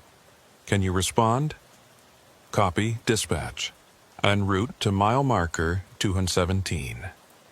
Debris calls were common. Someone's cargo comes loose, falls off a truck, ends up scattered across the highway. Usually it's just a matter of pulling over, clearing the road, calling public works if it's too big to handle alone. I arrived at mile marker 217 about 8 minutes later, pulled onto the shoulder, activated my light bar, grabbed my flashlight. The area was well lit by my cruiser's headlights and the lights from the marker itself. I didn't see any debris. I walked the northbound lanes, checking carefully. Nothing. No cargo, no fallen tree branches, no trash. The road was clear. I radioed back, dispatch Unit 14. I'm at mile marker 217, no debris visible, road is clear. Copy, Unit 14. Caller reported seeing something in the roadway about 10 minutes ago. Maybe it's already been cleared or moved by traffic. Possible. I'll do a quick sweep of the shoulder. I checked both shoulders, north and southbound. Nothing. Just clean pavement and gravel. I walked maybe 100 yards in each direction from the marker. Still nothing. False alarm, probably. Someone saw something that wasn't there, or it had already been cleared by the time I arrived. I got back in my cruiser, resumed patrol. Didn't think much about it. 3 nights later, I got another call. Same thing. Unit 14, reported debris at mile marker 217, northbound lanes. I responded. Found nothing. Clean road, clear shoulder. I mentioned it to my sergeant the next day. Frank Reeves, good guy, been with the patrol for 20 years. He just shrugged. You'll get phantom calls sometimes, he said. People see shadows, think it's debris. Or they report something, then by the time we get there, someone else has already moved it. Don't worry about it. I didn't worry about it. Until it kept happening. Over the next month, I responded to mile marker 217 11 times. Always the same call. Debris in roadway. Always nothing there when I arrived. Different callers, according to dispatch. Different times of night. But always mile marker 217. I started keeping a log in my personal notebook. Not official, just for my own reference. Dated entries, times, what I found or didn't find. After the 11th call, I sat down with my notebook and looked for patterns. All the calls came between 2100 and 0200 hours. All were northbound. All reported the same thing, debris in the roadway. but no two callers described the same debris. One said it looked like a mattress. Another said wooden pallets. Another said it looked like a large animal, possibly a deer, but there was never anything there. I mentioned it to Frank again. This time, he looked more concerned. 11 times in a month, all at the same marker? Yes, sir. He pulled up the dispatch logs, checked the call records, frowned. The caller IDs are all different phone numbers, different locations. Not like it's one person pranking us. I know, it's strange. You said you've never found anything, not once. Not once, clean road every time. He thought about it. Could be a dead zone for cell signals. Phone GPS gets confused, reports the wrong location. We've had that happen before. That's what I thought. But I checked with dispatch. The callers are all giving specific descriptions. Northbound lanes just past mile marker 217, not like they're confused about where they are. Frank closed the log. Well, keep responding. If it's really nothing, eventually the calls will stop. But we can't ignore reported hazards. Yes, sir? They didn't stop. By mid-November, I'd responded to mile marker 217 17 times. Still never found anything. And I started noticing something else. The area around the marker felt wrong. I know how that sounds. I'm a trained law enforcement officer. I deal in facts, evidence, observable reality. But there's another kind of training you get in this job, the kind that comes from experience. You learn to trust your instincts. That prickle on the back of your neck when you approach a vehicle and something's off. That feeling in your gut that tells you to wait for backup, even though everything looks calm. Instinct kept you alive in this job. And my instincts were screaming at me that mile marker 217 was wrong. It wasn't anything I could point to specifically. The road looked normal. The trees looked normal. The marker itself was standard issue. Green metal post, white reflective numbers. Nothing unusual. But the air felt different there. Heavier. Like the pressure had changed. And it was always too quiet, even when I could hear traffic in the distance, wind in the trees. Normal night sounds. When I stood at mile marker 217, everything seemed muffled. Distant. Like I was standing in a bubble. I didn't tell anyone about this. How do you explain that to your sergeant? Hey Frank, I think mile marker 217 has bad vibes. They'd think I was losing it. Maybe I was. On November 18th, I got call number 19. Unit 14 reported debris, mile marker 217. I was starting to hate that marker. I responded, same as always. Pulled onto the shoulder, activated my lights, got out. It was a cold night, temperature in the low 30s. Clear sky, no moon. Just stars and darkness, and my cruiser's lights cutting through it. I did my usual sweep. Checked the roadway, the shoulders, walked the area. Nothing. As always. I was about to call it in when I noticed something I'd missed before. Tire marks on the shoulder. Fresh ones, judging by how dark the rubber was against the gravel. They started about 20 feet north of the marker and continued for maybe 30 feet before ending abruptly. Like someone had slammed on their brakes, skidded to a stop. I crouched down, examined them with my flashlight. Definitely fresh. Probably from within the last hour or two. And they weren't small marks either. Heavy vehicle, probably a truck or SUV. But there was no vehicle. And the marks just ended. They didn't continue onto the roadway or curve back toward the highway. They just stopped, right there on the shoulder.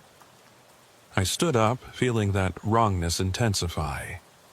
Someone had braked hard here, recently. But where did they go? I walked further north, looking for signs of the vehicle. Maybe they'd pulled back onto the highway, but carefully without leaving more marks. Maybe they'd had a blowout, changed their tire, driven off. But I didn't find anything. No vehicle, no debris from a tire change, no footprints besides my own. Just those tire marks, starting and stopping in the middle of nowhere. I took photos with my phone, measured the distance from the marker, noted everything in my log. Then I called it in. Dispatch, Unit 14. No debris at 217, but I've got fresh tire marks on the shoulder. Looks like someone braked hard. No vehicle present. Might want to check if we have any reports of vehicles leaving the scene. Copy, Unit 14. I'll check recent calls. Stand by. I waited by my cruiser, watching the tire marks. They looked wrong, too, now that I was really looking at them. The pattern was odd. Normal braking creates a certain kind of mark. Straight lines, maybe some swerving if the driver was trying to avoid something. But these marks had a strange quality. They curved slightly, like the vehicle had been turning while braking. But turning toward what? The trees? Dispatch came back. Unit 14. No reports of any incidents at that location tonight. No calls about vehicles leaving scenes. Copy. I'll keep an eye out. I resumed patrol, but I couldn't stop thinking about those tire marks, about where that vehicle had gone. 2 nights later, November 20th, I got another call. Mile marker 217. Reported debris. This time, when I arrived, there were more tire marks. Different pattern, different location, but same story. Fresh marks on the shoulder, starting and ending abruptly. No vehicle, no explanation. I took more photos, added them to my log. The collection was getting substantial now. Pages of notes, dozens of photos, all documenting what? Nothing happening at mile marker 217? On November 23rd, Thanksgiving night, I was pulling a short shift, 1800 to 2400. Traffic was light. Most people were home with family. I'd done a few welfare checks, helped one stranded motorist with a dead battery, otherwise quiet. At 2147 hours, dispatch called. Unit 14, we have a report of a vehicle off the roadway. Mile marker 217, northbound shoulder. Caller stated the vehicle appears to have its flashers on. Finally, an actual vehicle. Maybe I'd get some answers. Copy, dispatch, en route. I arrived at mile marker 217 6 minutes later. My headlights swept the area as I approached. No vehicle. I pulled onto the shoulder, got out, did my standard sweep. Nothing. No vehicle with flashers. No vehicle at all. Just empty shoulder and those damn tire marks that kept appearing. But this time there was something else. On the ground, right at the base of mile marker 217, there was a piece of paper. White. Folded in half, weighted down with a small rock. I stared at it for a long moment. Paper doesn't just appear on the side of the highway. Someone put it there. Recently, because it was clean, no dirt, no signs of weathering, I took a photo before touching it. Then I pulled on gloves, picked it up. The rock rolled away into the gravel. I unfolded the paper carefully, written in pen, in neat handwriting. Please stop coming here. I looked around. The highway was empty. No vehicles in sight, either direction. The trees stood silent and dark. Everything was still. My skin prickled. Someone had left this note. Someone who knew I kept responding to calls at this location. Someone who wanted me to stop. I radioed in. Dispatch, Unit 14, no vehicle present at 217, but I found something, a note. I'm going to bag it as evidence. Copy, Unit 14. What does the note say? I hesitated. It says, please stop coming here. Silence on the radio. Then, copy. Bring it in when you return to station. I had an evidence bag in my cruiser. I put the note inside, sealed it, labeled it, added a detailed entry in my log about where and when I'd found it. Then I stood there, at mile marker 217, and I said out loud, "Who are you?" No response.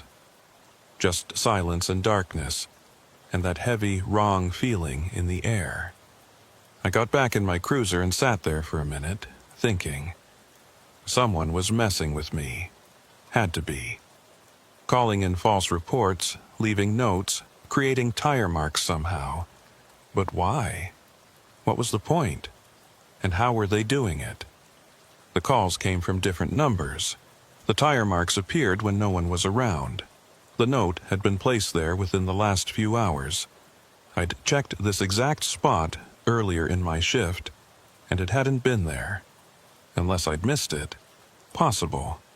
It had been dark, and I hadn't been looking for something that small. I resumed patrol, but I was uneasy now. Someone was watching this location. Watching me. And I had no idea who or why. Over the next week, I responded to mile marker 217 4 more times. Each time, I found something new. November 24th. Another note. Same handwriting. "You don't understand what this place is." November 26th. Tire marks in a different pattern. This time they formed almost a complete circle on the shoulder, like someone had been doing donuts, but perfectly circular, too perfect for a skidding vehicle. November 28th. A third note. "They come through here. Don't be here when they do." November 30th. The most disturbing find yet. A wallet lying on the white line at the edge of the roadway. I checked the ID inside. Benjamin Cross, address in Flagstaff. I ran the name through our system. Benjamin Cross had been reported missing 3 months ago. Last seen heading north on Route 89. Last known location, mile marker 217. I stood there holding that wallet, and felt cold settle deep in my bones. Benjamin Cross had disappeared here, and now his wallet had appeared here, 3 months later, lying on the white line like someone had placed it there deliberately. I bagged the wallet, called it in. This was beyond strange reports and mysterious notes now. This was evidence in a missing person case. Frank called me into his office the next day. "Mason, I've been looking at your reports from mile marker 217. 23 responses in 6 weeks. You've documented notes, tire marks, and now evidence from a missing person case." He looked tired, worried. "I'm pulling you from that sector." "Sir, I'm reassigning you to the Southern Loop for the next month. Let someone else handle 217 for a while. You need a break from it." "But sir, if Benjamin Cross disappeared there..." "I know, and we're investigating. But you're too close to this now.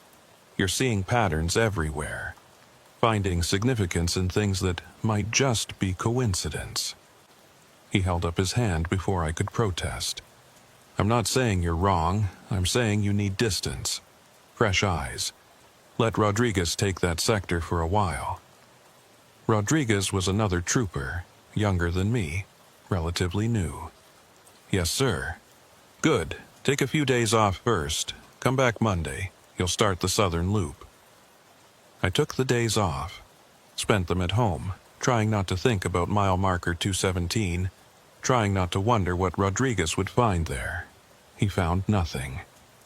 For 2 weeks, Rodriguez patrolled that sector. 0 calls to mile marker 217. No debris reports. No mysterious notes. No tire marks. Nothing. It was like whatever had been happening there had stopped the moment I left. That should have made me feel better. Should have proved that I'd been imagining things, seeing patterns where there were none. But it didn't. Because I knew what I'd seen. I had the photos, the notes and evidence bags, Benjamin Cross's wallet. All of it was real, and all of it had happened at mile marker 217. When I came back for my reassignment in January, Frank called me into his office again. "Rodriguez didn't have a single call to 217, he said. "Not one. Whatever was happening there, it stopped. Yes, sir. You can have your old sector back if you want it. But Mason, he looked at me seriously. If the calls start up again, if you find more evidence, I want you to report it immediately, and I want you to request backup before responding to that location. Understood? Understood. I took my old sector back, started patrolling the northern loop again, including the stretch that contained mile marker 217. The first night back, January 15th, I was northbound around 2200 hours. I approached mile marker 217 slowly, watching for anything unusual. The marker looked the same. Green post, white numbers, trees on both sides. Nothing strange. I drove past it without stopping.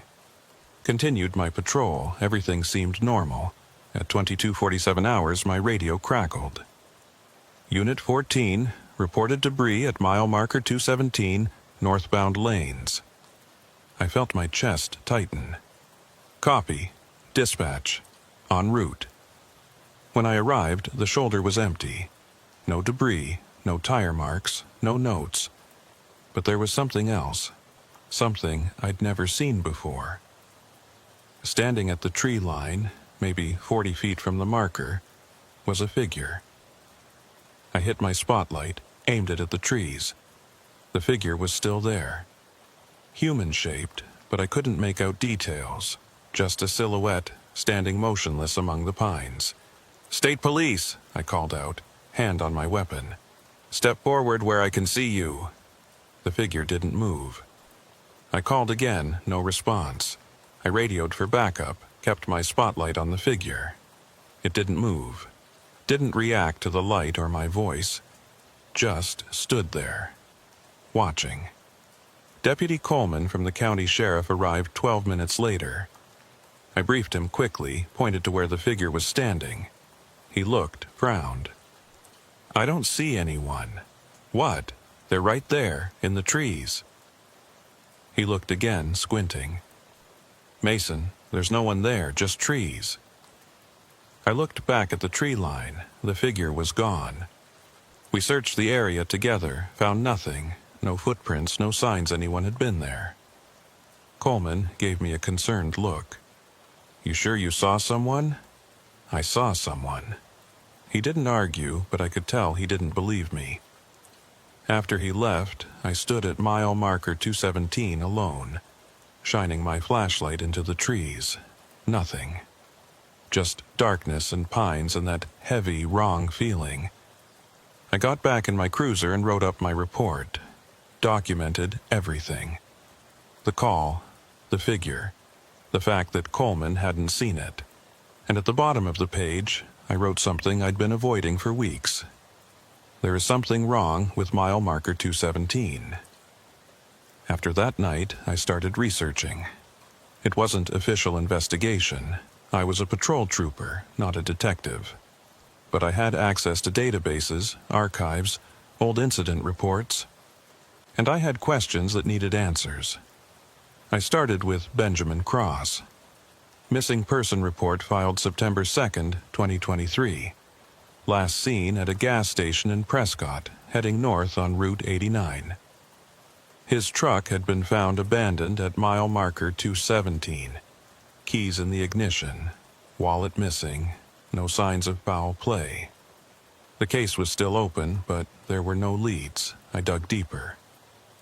Searched for any other incidents at or near mile marker 217. What I found disturbed me. Over the past 15 years, there had been 6 missing person cases with connections to that location. 6 people who had disappeared somewhere near mile marker 217. Not all at the exact marker. Some were within a mile or two, but all in the same general area. 2008. Sarah Mitchell, 34, driving alone. Vehicle found on shoulder near mile marker 216. No trace of her. 2011. David and Karen Peterson, married couple. 41 and 39. Their RV was found idling at mile marker 218. Coffee still warm on the table inside. No sign of them. 2014. Marcus Webb, 28, truck driver. His semi was found perfectly parked at mile marker 217. Load intact, logbook up to date. No sign of Marcus. 2016. Jennifer Caldwell, 52. Her car was found with the door open at mile marker 217.5. Purse and phone inside. No trace of her. 2019. Thomas and Amy Brennan, father and daughter, ages 56 and 17. Their SUV was found at mile marker 216.8. Amy's phone showed she'd been texting her boyfriend right up until they disappeared. The last text read, "Something weird is happening." And now, Benjamin Cross. September 2023. Mile marker 217. 7 disappearances. 7 vehicles found abandoned in the same 2-mile stretch of highway. No bodies, no evidence of foul play, no witnesses, just people vanishing from their vehicles. I compiled all this information into a file, printed out copies of the reports, highlighted the connections, created a timeline. It was thorough, professional, disturbing. I showed it to Frank. He looked through it slowly, his expression growing more troubled with each page. When he finished, he set it down and looked at me. "This is good work, Mason, detailed, but you know what this looks like, right? It looks like there's something happening at mile marker 217.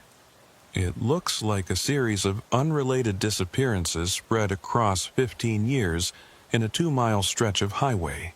That's not a pattern. That's statistical noise. 7 people, Frank, all in the same area.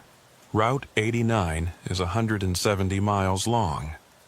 We've had more than 7 disappearances along it in 15 years. People go missing, especially on remote highways. They wander off, get lost, have medical emergencies. It's tragic, but it happens.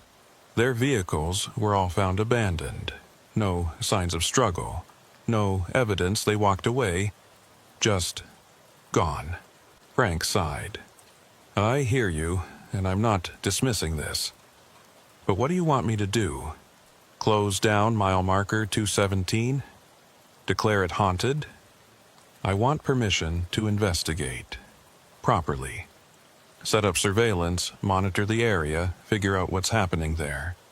We don't have the budget for that kind of operation. And honestly, Mason, I'm not convinced there's anything to investigate beyond coincidence." He slid the file back to me. "Keep your eyes open. Keep documenting. But don't let this become an obsession." I took the file back. "Yes, sir." But it was already an obsession, I knew that, and I couldn't stop. I started spending my off-duty hours at mile marker 217. Just sitting in my personal vehicle, parked on the shoulder, watching, waiting to see if anything happened. Nothing did. During the day, the location looked completely normal. Cars passed regularly. Trucks hauled freight. Tourists took photos of the scenery. It was just another stretch of highway. But at night, it changed.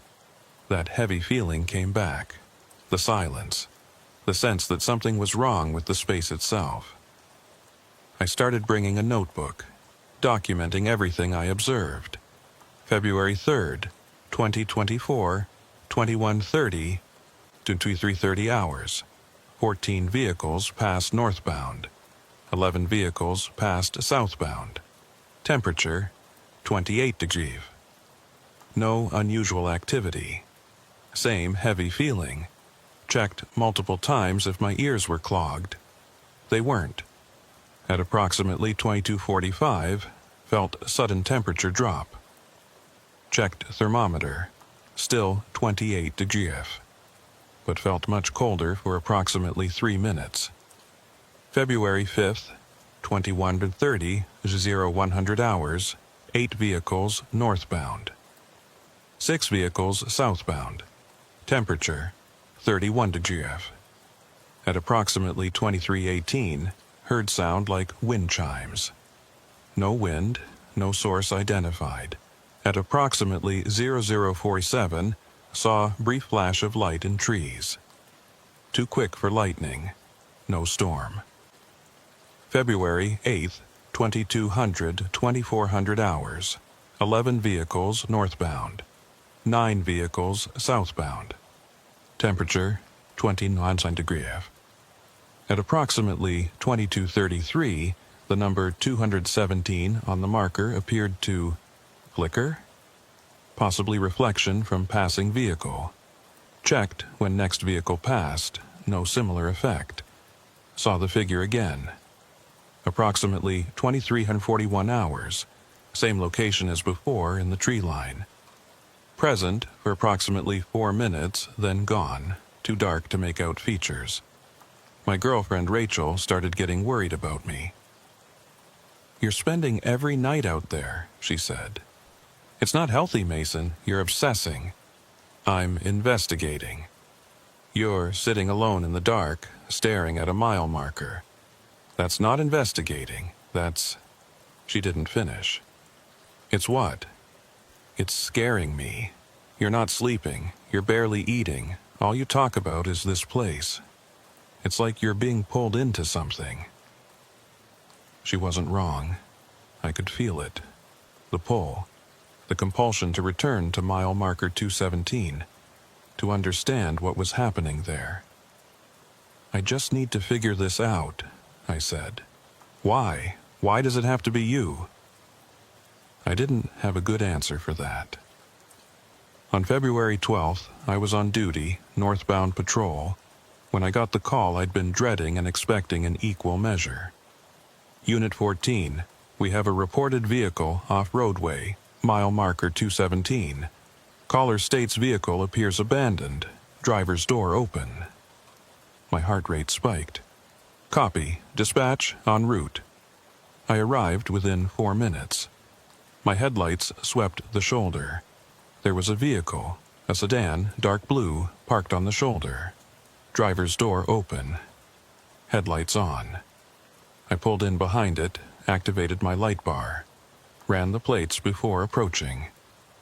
The vehicle came back registered to Michael Torres, address in Phoenix. No wants, no warrants. I approached carefully, hand near my weapon. "State Police. Anyone in the vehicle?" No response. The car was empty. Keys in the ignition. Engine running. A phone sat in the cup holder, screen dark. A travel mug of coffee in the other cup holder, still warm. But no driver. I checked the vehicle thoroughly. Registration and insurance in the glove box. Everything current, everything legal. A gym bag in the back seat. Some fast food wrappers. Normal car, normal belongings. But no person. I radioed it in. "Dispatch, Unit 14. Vehicle is here abandoned, engine running. No driver present. Registration comes back to Michael Torres. I'm going to check the surrounding area." "Copy, Unit 14. Be advised. We've got a call from a family member. Michael Torres's wife called about 15 minutes ago. Says she was on the phone with him when the call suddenly disconnected. Last thing he said was that he was pulling over because he thought he saw someone on the side of the road." My skin went cold. "Copy that. I'll expand my search." I grabbed my high-powered flashlight, walked the perimeter. Called out Michael Torres's name. Checked the tree line, the ditches, looked for any signs of someone walking away from the vehicle. Nothing. No footprints besides my own. No signs of anyone leaving the car. I went back to the sedan, looked more carefully. There was something on the driver's seat. A phone. No, 2 phones. One was the smartphone I'd seen earlier in the cup holder, but there was a second phone. Older model flip phone, lying on the seat. I hadn't noticed it before, I was sure of it. I'd looked at the driver's seat when I first checked the vehicle.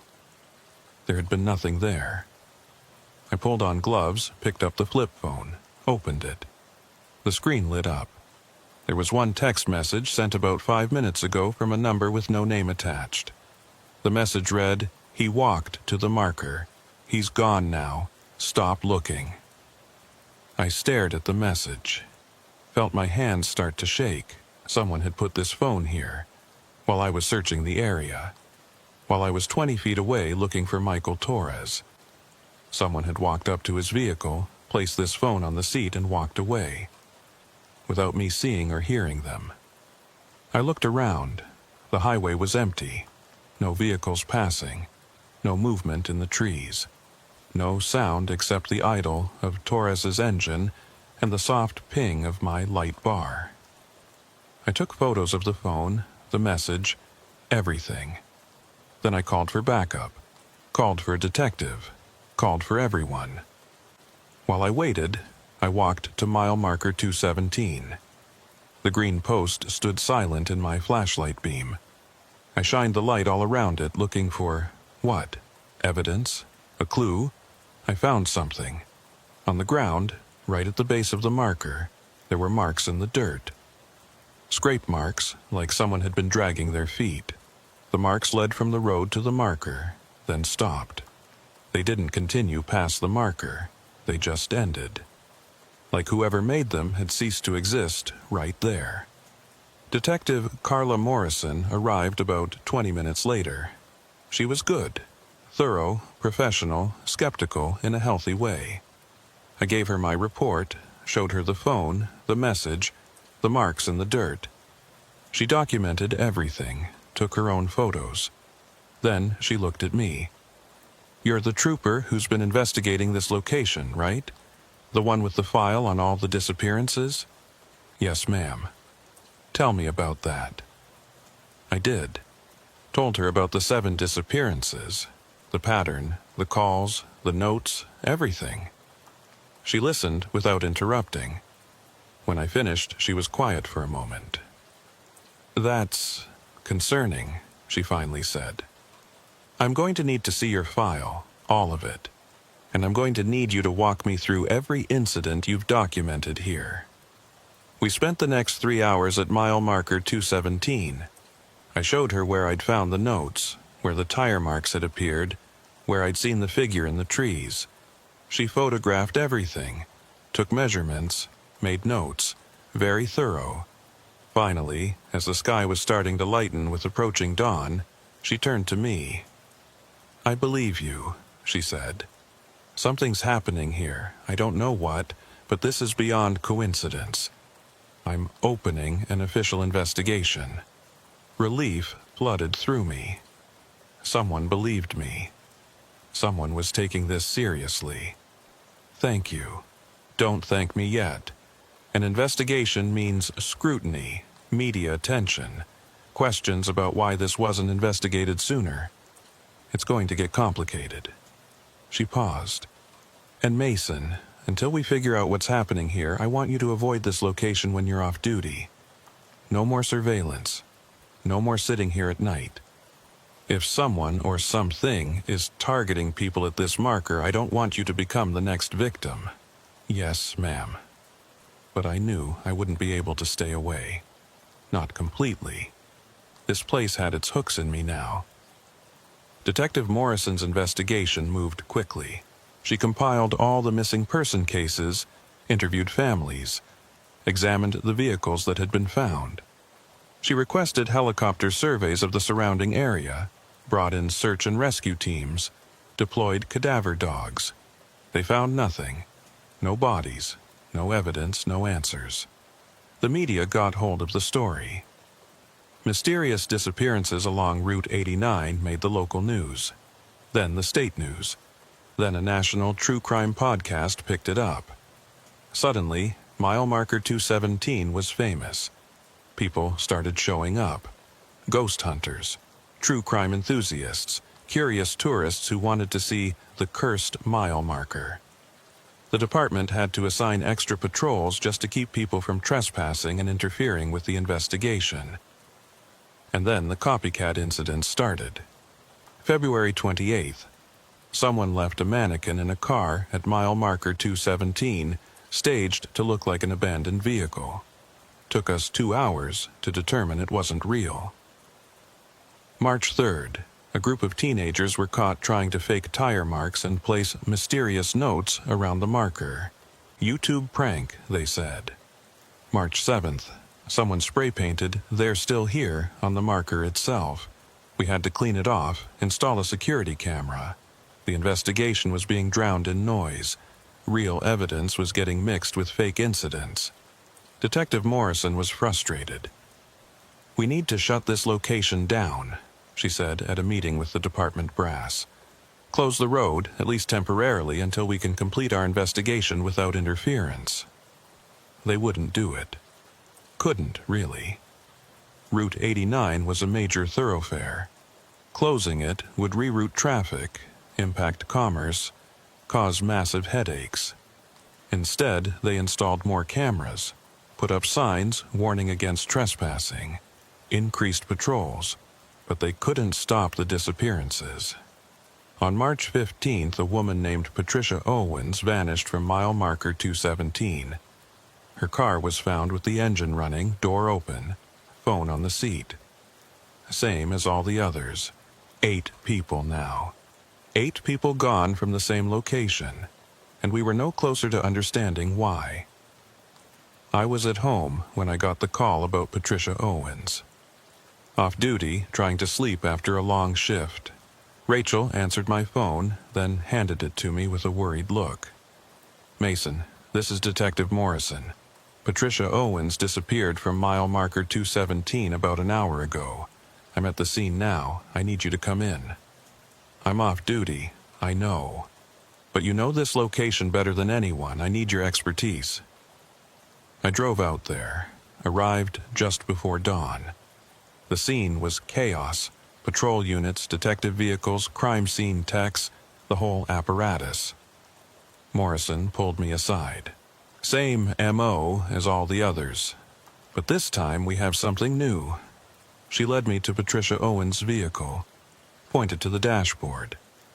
There was a small digital camera, the kind hikers use for wildlife photography, mounted to the dashboard. Facing forward toward mile marker 217. "It was recording," Morrison said. "Motion activated. It captured something."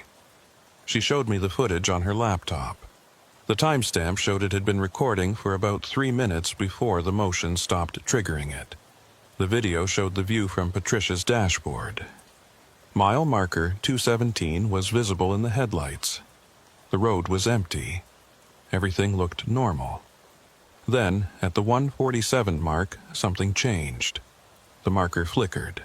Not the light reflecting off it. The marker itself. The numbers 217 seemed to shift, blur, reform, and then a figure appeared, just materialized in front of the marker. Human-shaped, but wrong somehow. The proportions were off, too tall, too thin. The figure stood there for maybe 5 seconds. Then it turned toward the camera, toward Patricia's car.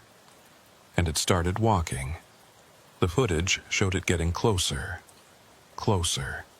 The headlights illuminated it, but somehow it was still in shadow. You couldn't make out features, just this wrong, impossible shape moving toward the vehicle.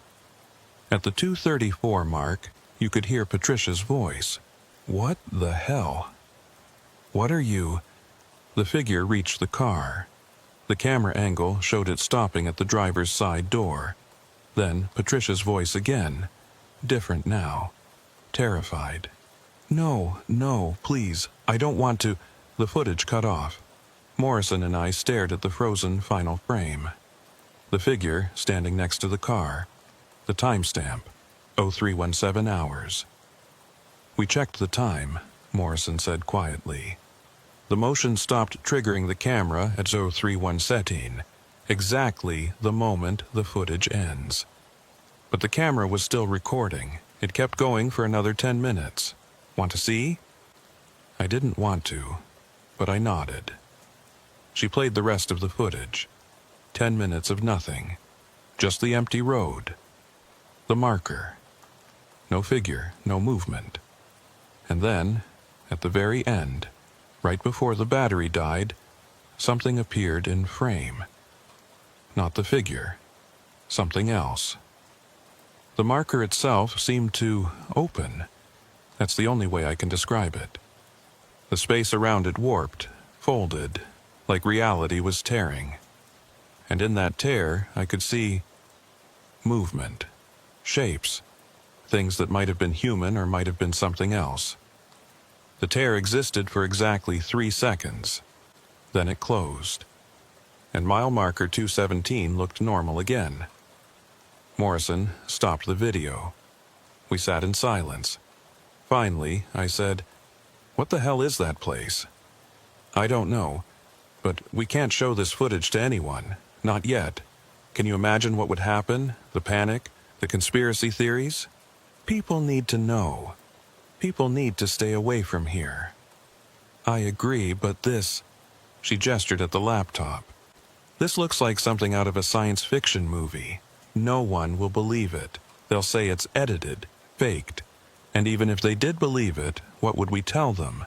Don't drive on Route 89 because there's a tear in reality at mile marker 217? She had a point. "So what do we do?" I asked. "We keep investigating, quietly. We gather more evidence. We try to figure out what that thing is and how to stop it." She looked at me. "And we keep people away from that marker, whatever it takes." Over the next few weeks, we tried everything. We put up barriers, warning signs, even stationed a trooper there 24/7. It didn't matter. The disappearances continued. 1 in April, 2 in May, 11 people now. 11 people swallowed by whatever existed at mile marker 217. And I started noticing something that terrified me. The calls were getting more specific, more targeted. At first, they'd been generic. Debris in roadway. Vehicle off shoulder. Standard stuff that could apply to anyone. But now they were different. Now they mentioned names. Unit 14, we have Michael Torres's wife requesting welfare check at mile marker 217. Unit 14, Patricia Owens reported seeing suspicious activity at mile marker 217. These people hadn't called in. Their families confirmed it. But somehow, calls were coming through dispatch, using their names, pulling them to that location. Like something at mile marker 217 was learning, getting better at luring people there. And then, on May 23rd, I got a call that made my blood run cold. Unit 14, we have a report that Mason Walker is needed at mile marker 217. Emergency situation. I was in my cruiser, 20 miles south of that location, when the call came through. I grabbed my radio. "Dispatch, this is Unit 14. What's the nature of the emergency?" "Unknown, Unit 14. Caller stated your name specifically. Said you needed to respond to mile marker 217 immediately." "Who was the caller?" "Number came up as blocked. Male voice. That's all I have." My hands were shaking. Whatever was at mile marker 217, it knew my name. It was calling for me specifically. "Dispatch, I'm not responding to that call. It's a false report. Whatever that is, it's not legitimate." Silence. Then, "Copy, Unit 14. Should I send another unit?" "No, don't send anyone. That location is compromised. I'm calling Detective Morrison." I pulled over, called Morrison directly, told her what happened. "Don't go there," she said immediately. "Stay away. I'll handle it." "I know. I won't. But Carla, it knows my name. It's calling for me." "I know. That's why you need to stay away. Transferred to a different sector. Hell, transferred to a different district if you need to. But don't go anywhere near mile marker 217. I wanted to argue. Wanted to say that I needed to face this, to understand it, to stop it. But I was scared. Truly scared. For the first time in my 7 years as a trooper, I was terrified of a location. "Okay," I said. "I'll stay away." I meant it when I said it. But mile marker 217 had other plans. I requested a transfer. Frank approved it immediately. I think he was relieved. I was moved to the Southern District, 100 miles away from mile marker 217. New sector, new roads, new problems. For 2 weeks, everything was fine. I patrolled different highways, responded to different calls, helped stranded motorists, pulled over speeders, did my job. Normal work. And I tried not to think about mile marker 217, but it wouldn't let me forget. It started with small things. I'd be driving, and I'd see 217 everywhere. License plates, building numbers, digital clocks that always seemed to show 217 when I looked at them. Coincidence, I told myself. Pattern recognition.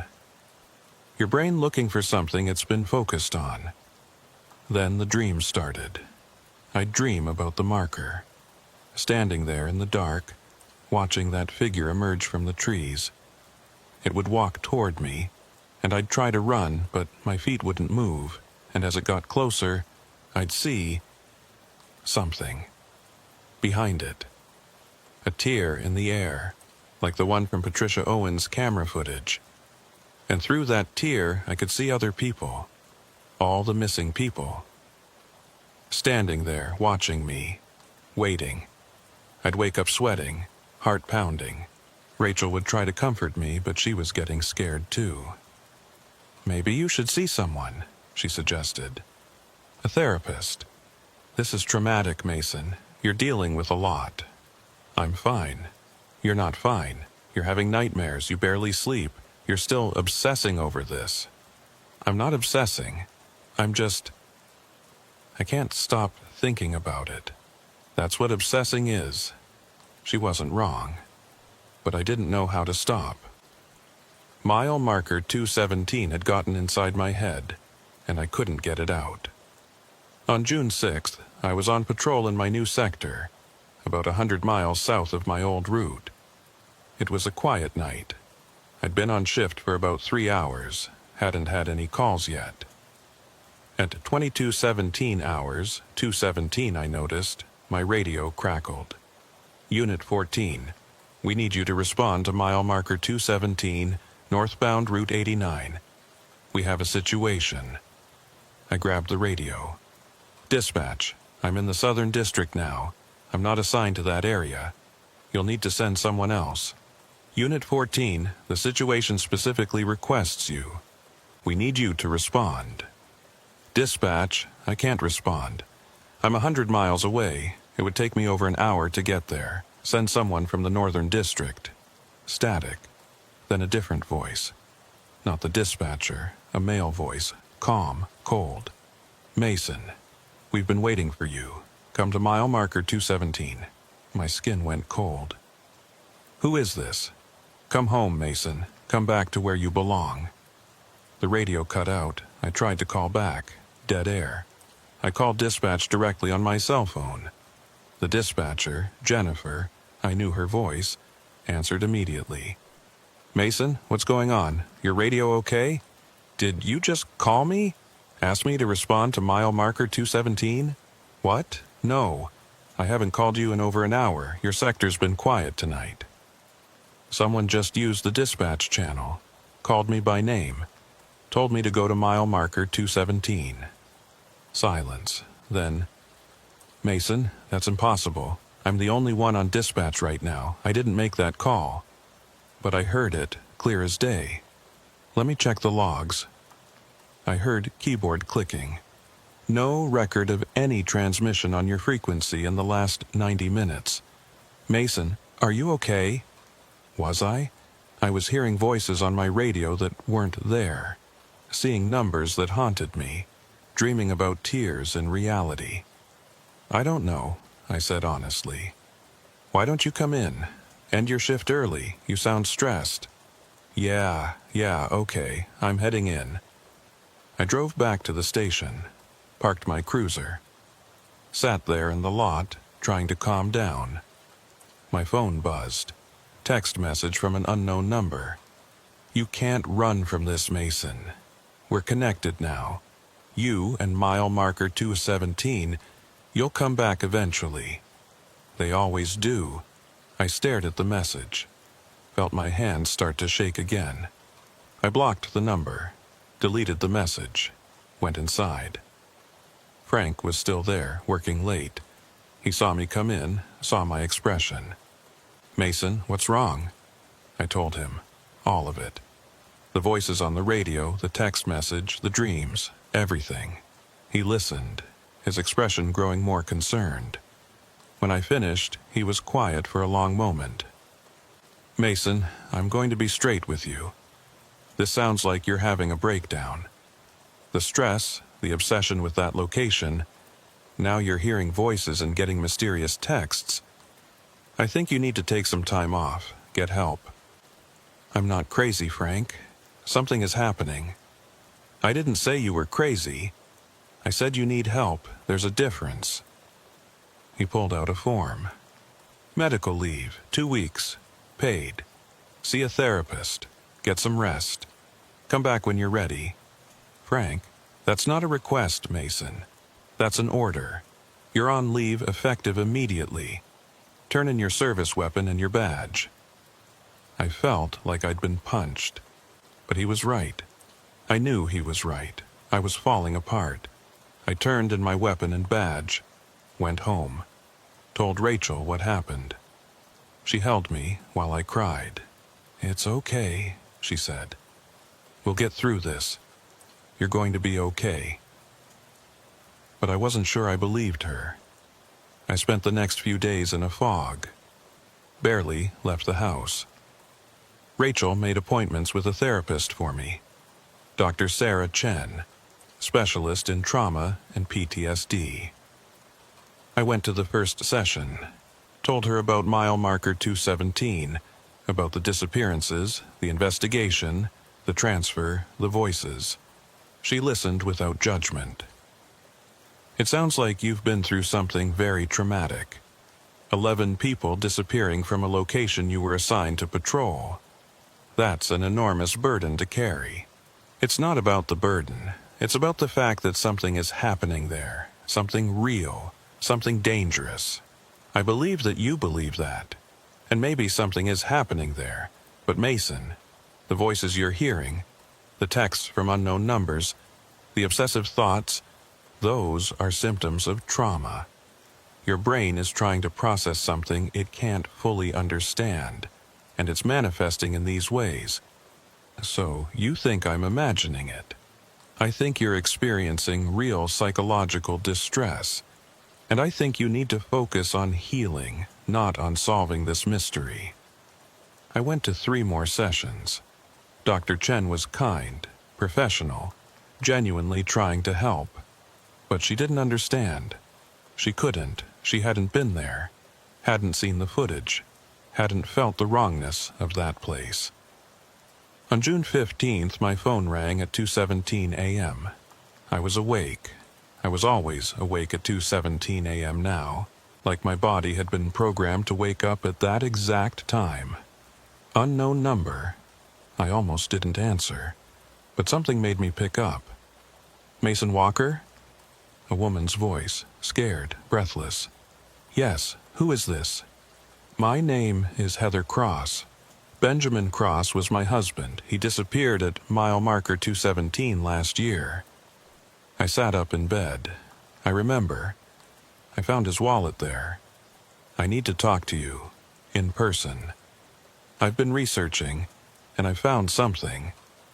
Something about that location. But I can't talk about it over the phone.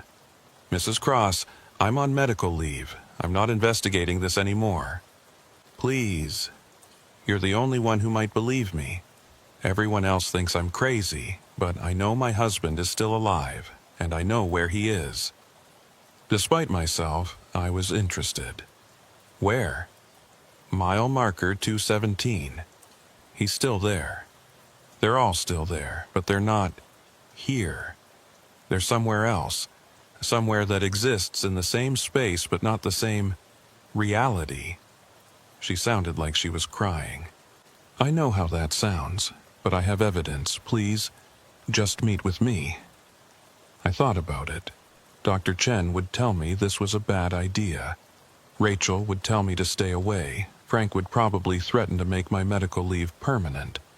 But Heather Cross was the first person who seemed to understand, who had been touched by mile marker 217 and come to the same conclusions I had. "Okay," I said. "Where do you want to meet?" "Not near there, somewhere public, safe."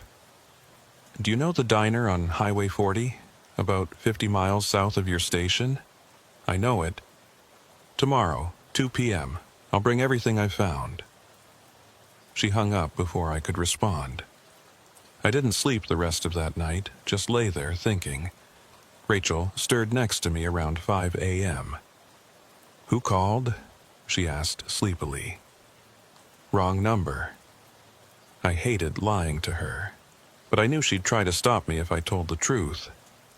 The next day I drove to the diner, arrived 20 minutes early, ordered coffee, waited. Heather Cross arrived right on time. She was younger than I expected, maybe early 30s. Tired eyes, carrying a large manila folder. She sat down across from me. "Thank you for coming." "What did you find?" She opened the folder. Inside were dozens of documents. News articles about the disappearances, maps of Route 89, satellite imagery of mile marker 217, and something else. Old documents, yellowed with age. "It took me months of research," she said, "but I found the history of that location. Before Route 89 was built, before the highway existed, that area was something else." She pulled out an old map, dated 1847, pointed to a spot. "This is where mile marker 217 is now. Back then, it was a Native American sacred site. The Yavapai people considered it a threshold place, a location where the barrier between worlds was thin." I looked at the map. Barrier between worlds? That's what the historical records say. They believed certain locations had natural tiers in reality, places where you could cross over into other realms, and this was one of them. She pulled out more documents, newspaper clippings from the 1800s. "Look at these. Disappearances, even back then. People vanishing from that exact spot. Settlers, traders, travelers. Same pattern, same location." I read through the clippings. She was right. Dozens of disappearances, all from the same area, dating back over 150 years. "The Yavapai people knew to avoid it," Heather continued. "They marked it as forbidden ground. But when settlers came, they didn't listen. They built roads through it, and people kept disappearing." "And you think this is still happening? That there's actually a tear in reality at mile marker 217? I know it sounds insane, but look at the evidence. Look at the footage from Patricia Owens's camera. You saw it, right?" "Yeah, I saw it." "Then you know I'm right. That place isn't normal. It's a threshold, and everyone who disappears there isn't dead. They're somewhere else, including my husband." I wanted to believe her. Part of me did believe her. But another part, the rational part, was screaming that this was impossible. "Even if you're right," I said carefully, "what can we do about it? How do you close a tear in reality?" "I don't know, but I think the first step is understanding it, documenting it, proving it exists." She looked at me intensely.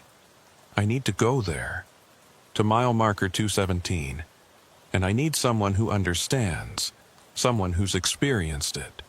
Will you come with me?" Every instinct told me to say no, to walk away, to let this go. But I heard myself say, "When?" "Tonight, 2:17 a.m. Of course, 2:17 a.m. The time that had been haunting me. Why that specific time? Because that's when it's most active. I've been monitoring police reports, dispatch logs. Most of the disappearances happen between 2 o'clock and 3 o'clock a.m., and the majority of them happen right around 2 scenes. Shh. size 17. She was right. I'd noticed that pattern too, but hadn't consciously connected it. Okay, I said, I'll meet you there. But we're not getting out of our vehicles. We observe, we document, we don't take any risks.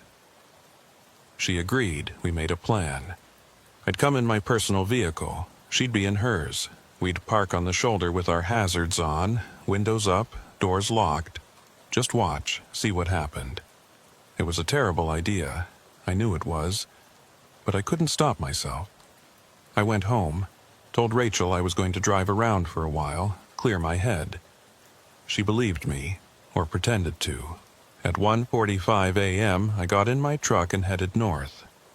The drive took about 90 minutes. I arrived at mile marker 217 at exactly 2:13 a.m. Heather was already there, parked on the shoulder, hazards blinking. I pulled in behind her, left my engine running. Doors locked, windows up. My phone buzzed. Text from Heather. "Are you ready?" I texted back, "Ready." We waited. I watched the clock on my dashboard. 2:40, 2:15, 2:16. At exactly 2:17 a.m., the temperature in my truck dropped. I could see my breath. The heater was on full blast, but the cold was overwhelming. And then I saw it. The marker began to flicker, just like in the footage. The numbers 2 and 7 seemed to shift, blur, reform. The air around the marker started to shimmer. Like heat waves, but wrong, like space itself was bending. And then it opened. I can't describe it any other way. The space around mile marker 217 opened, like reality was a curtain that had been pulled back. And through that opening, I could see another place. Dark, vast, filled with shapes that might have been human. One of the shapes was moving toward the opening, toward our world.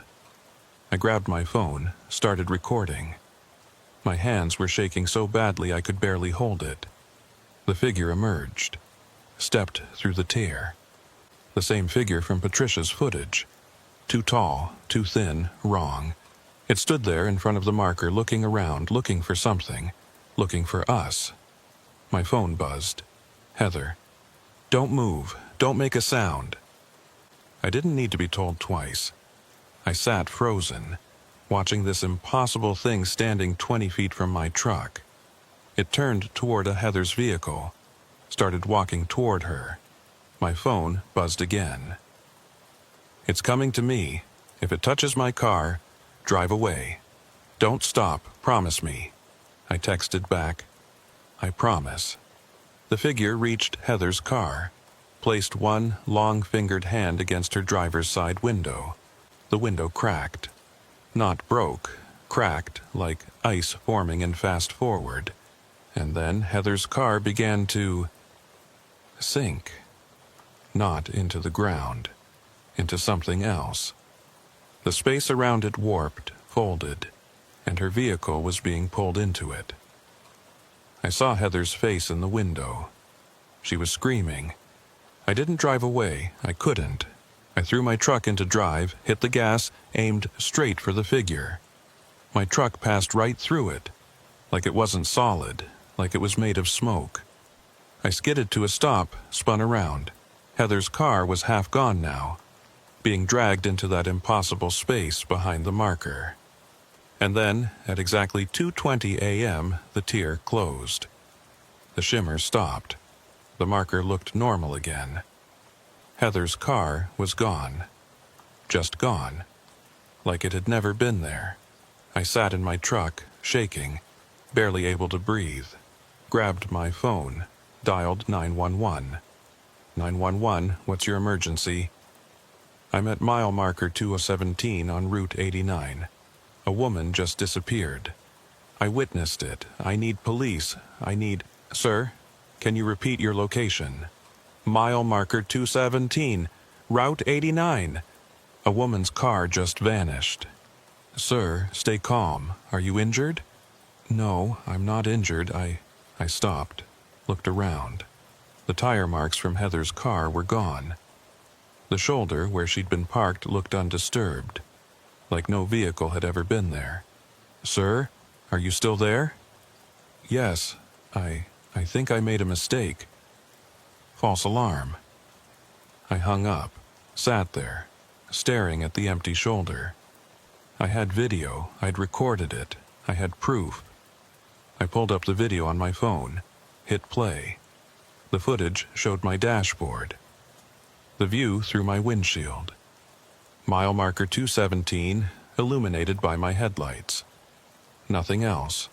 No shimmering air, no tear, no figure, no Heather's car. Just an empty highway and a green mile marker. I watched it 3 times. The video was exactly 3 minutes long. The entire time, nothing happened. Just normal footage of an empty road. But I'd seen it. I'd seen all of it. The tear, the figure, Heather's car disappearing. Unless I'd imagined the whole thing. I looked at my recent texts, found the conversation with Heather, read through our messages. Except they weren't there. My phone showed no record of any texts from Heather Cross. No texts to her. Nothing. I checked my call log. No record of her call at 2:17 a.m. 9 days ago. I searched for her contact. Not in my phone. Panic rising, I did a Google search for Heather Cross Benjamin Cross wife. No results. Benjamin Cross's missing person report mentioned that he was unmarried. No wife, no Heather. I sat there, in my truck, at mile marker 217, and I realized the truth. I'd never met Heather Cross. She didn't exist. I'd driven here alone at 2:17 a.m., and I'd witnessed something my mind couldn't process, so it had created a narrative.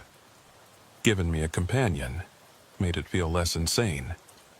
But I'd been alone the whole time. I'm still alone now. They found me at mile marker 217 the next morning. I'd been sitting in my truck all night, engine still running, doors locked, unresponsive. Frank came personally, knocked on my window. I didn't answer at first. Couldn't. My mind was somewhere else. He had to break the window to get me out. They took me to the hospital, evaluated me, kept me for 72 hours for observation. Then they released me into Rachel's care with a referral for intensive therapy. I never went back to work. Took a medical retirement. Depression and anxiety, the official diagnosis said. Psychological trauma from the job. They were right, but not in the way they thought. Rachel stayed with me for 2 months, tried to help, but eventually she couldn't take it anymore. The nightmares, the obsession, the way I'd wake up at 2:17 every night, sweating and shaking. She moved out in August. I didn't blame her. Dr. Chen continued to see me. We had sessions twice a week. She helped me understand what happened, or what she believed happened. "Your mind experienced a traumatic fixation," she explained. "The disappearances at mile marker 217, the investigation, the stress, it all created a feedback loop in your brain. You started seeing patterns everywhere, creating narratives to explain the unexplainable. Eventually, your mind filled in gaps that didn't exist. So I imagined it all, the tear, the figure, Heather. I think you experienced something traumatic, and your brain processed it in a way that felt real. But yes, some of those experiences were likely hallucinations or delusions brought on by extreme stress." I wanted to believe her, wanted to accept that I'd had a breakdown, that there was a rational explanation. But I couldn't forget what I'd seen, what I'd felt. The cold, the wrongness, the absolute certainty that mile marker 217 was a threshold to somewhere else. Detective Morrison closed her investigation in September. "Lack of evidence," she said. No leads, no bodies, no explanations. The missing person cases remained open, but unsolved. She came to see me once, brought coffee, sat in my living room. "I'm sorry, Mason," she said. "I know how hard you worked on this. I know what it cost you. Did you ever figure out what happened to the footage? From Patricia Owens's camera?" She looked uncomfortable. "The footage was corrupted, all of it. Technical glitch, the lab said. We couldn't recover anything." "You're lying." She didn't deny it. "The department decided it was better to classify certain evidence, for public safety." "What did you really see on that footage, Carla?" She was quiet for a long time, then, "I saw something I can't explain. Something that shouldn't exist. And I agreed to let it be buried because I don't know what else to do. How do you tell people there's a hole in reality on their highway? How do you explain that 11 people have fallen through it? So you're just going to let more people disappear? We closed the road, permanently. Route 89 is being rerouted. Mile marker 217 is being removed. You can't remove it. It's not the marker. It's the place. Maybe, but we have to try." She stood up. "Take care of yourself, Mason. Get help. Move on." She left. I never saw her again, but I checked the news. She was right. Route 89 was being rerouted. They claimed it was due to environmental concerns, geological instability. The section containing mile marker 217 would be closed, decommissioned. I wanted to feel relieved, wanted to believe that would solve the problem, but I knew it wouldn't. The place would still be there. The threshold would still exist. Even without a road, even without a marker, that spot would remain. And it would still call to people. It still calls to me. Every night at 2:17 a.m. I wake up. I can feel it pulling at me, whispering, "Come back. Come home. You belong here." Some nights I get in my truck, start driving. I always tell myself I'm just going for a drive, clearing my head. But I always end up heading north, toward the closed section of Route 89, toward the place where mile marker 217 used to be. I've never made it all the way there. I always turn back, force myself to go home. But each time it gets a little harder. The pull gets a little stronger. I know what will happen eventually. I'll stop turning back. I'll drive all the way there. I'll park on the old shoulder where the marker used to stand. And at 2:17 a.m. the air will shimmer. Reality will tear. And I'll see them. All of them. The 11 people who disappeared. Benjamin Cross, Patricia Owens, the Petersons.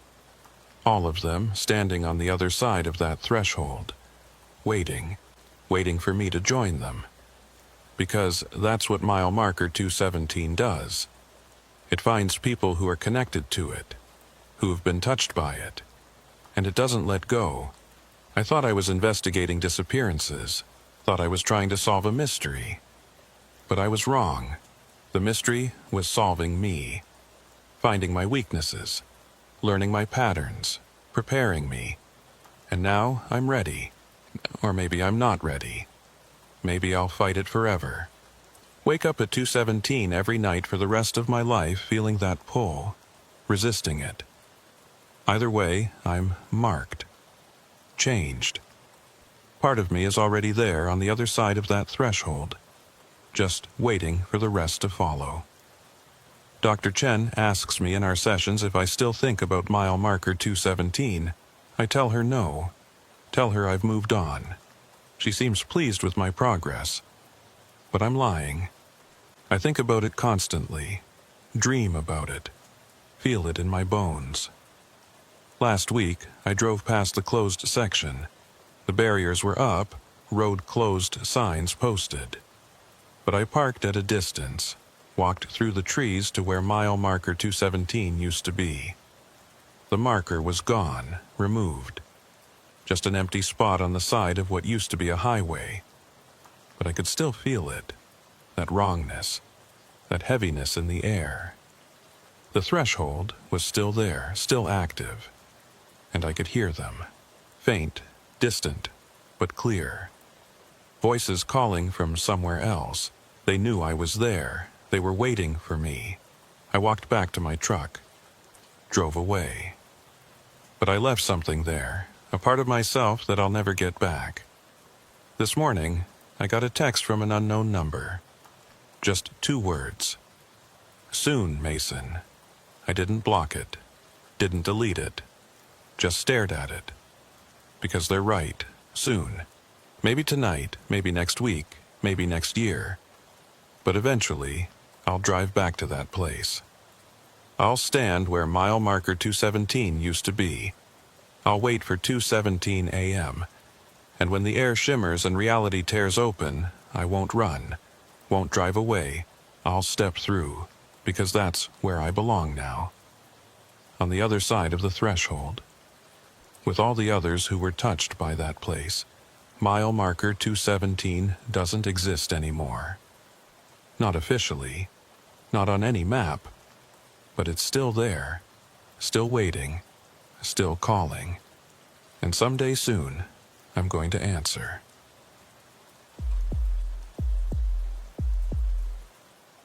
I'm Detective Reynolds now, have been for 3 years. Work homicide out of the city, decent pay, good benefits, normal hours, well, as normal as homicide gets. Safe job, predictable. But for 8 years before that, I was Trooper Jake Reynolds, Highway Patrol, District 9. Night shift mostly. Long stretches of desert highway between 2 small cities that most people have never heard of. It was good work, honest work, the kind where you go home knowing you helped people. Until that year. The year I was followed. I don't talk about it much. Not to my wife, not to my colleagues, not even to the department therapist they made me see after I requested my transfer. But it happened. Every bit of it happened, and there are nights, even now, 3 years later, when I check my rearview mirror more than I should, looking for headlights that shouldn't be there. It started in March of 2021. I'd been with the Highway Patrol for 5 years at that point, 3 of those on night shift. I knew my sector inside and out, every exit, every crossover, every place where speeders like to hide, every stretch where drunk drivers tended to drift. I was good at my job. Commendations, couple of life-saving awards, never a complaint. My sergeant, Tom Hutchins, said I had a future in the patrol, maybe even move up to training or investigations. I should have stayed, should have made a career of it. But that was before the cruiser started following me. March 11th, 2021. Thursday night. I clocked in at 2200 hours, same as always. Did my vehicle check, tires, lights, equipment. Everything in order. The dispatcher that night was Marcus, good guy, been doing it for years. We had a quick briefing, no special alerts, no weather issues, just standard patrol. Quiet night, Marcus said. Hopefully stays that way. I grabbed my coffee, my logbook, headed out. The night was clear, temperature in the mid-50s. Perfect patrol weather. My sector covered about 80 miles of Interstate 15, mostly desert. A few small towns at the exits. Thursday nights were usually slow. Too late in the week for partiers, too early for weekend travelers. I expected maybe a few speeders, 1 or 2 stranded motorists, nothing major. The first few hours passed normally. I wrote 2 speeding tickets, helped a family with a flat tire, checked on a semi that was parked at a rest area. Driver was just taking a nap, all legal. Standard stuff. Around year 130 hours, I was southbound, approaching mile marker 94, when I noticed headlights in my rearview mirror. Not unusual. Vehicles passed me all the time. But these headlights looked familiar. The spacing, the height, the slight angle. They looked like patrol headlights. I watched them in my mirror. The vehicle was maintaining distance, staying about a quarter-mile back.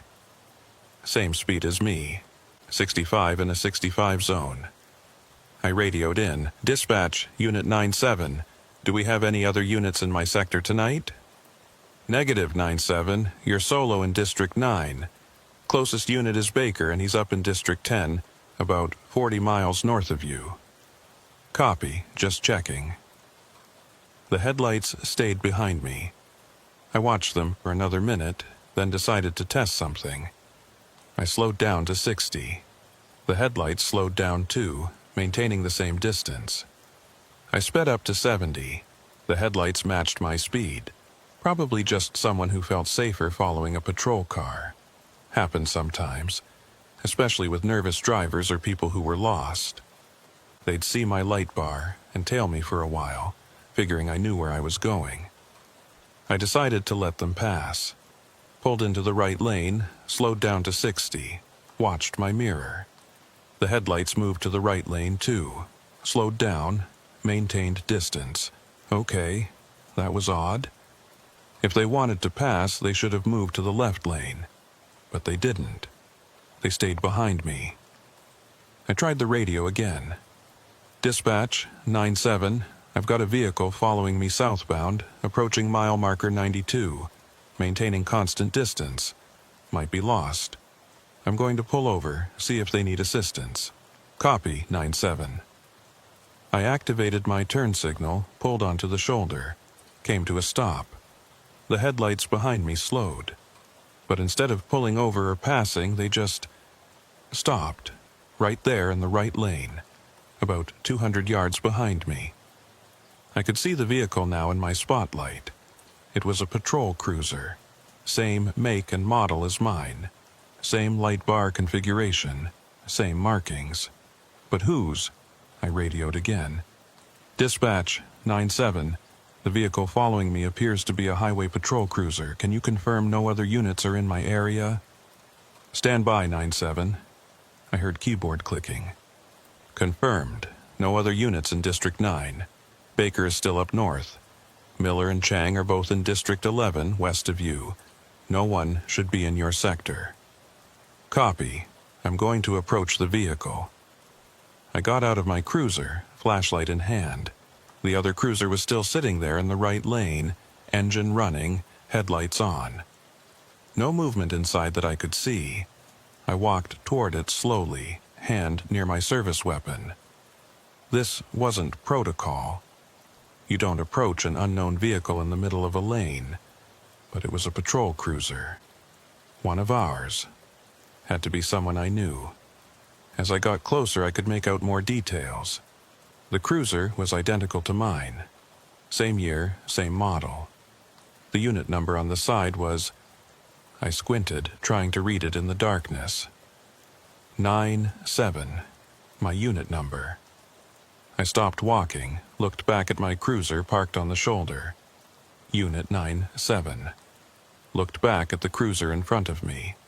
Also 97. That wasn't possible. Each unit had a unique number. There couldn't be two 97s. I approached more carefully now. The windows were tinted, but I could see through the windshield. There was someone in the driver's seat. I couldn't make out details. The angle was wrong, the lighting too poor, but there was definitely someone there. I tapped on the driver's window with my flashlight. "Highway Patrol, roll down your window, please." No response. The figure in the driver's seat didn't move. I tried the door handle. Locked.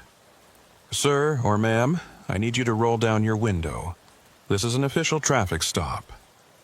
Still nothing. I shined my flashlight through the window, trying to get a better look at the driver. The figure was wearing a highway patrol uniform. I could see that much. The same uniform I was wearing, but I couldn't see the face. It was in shadow, or turned away, or something. Every time I tried to focus on it, my eyes seemed to slide away. A car horn blared. I jumped, turned. A semi was approaching in the left lane.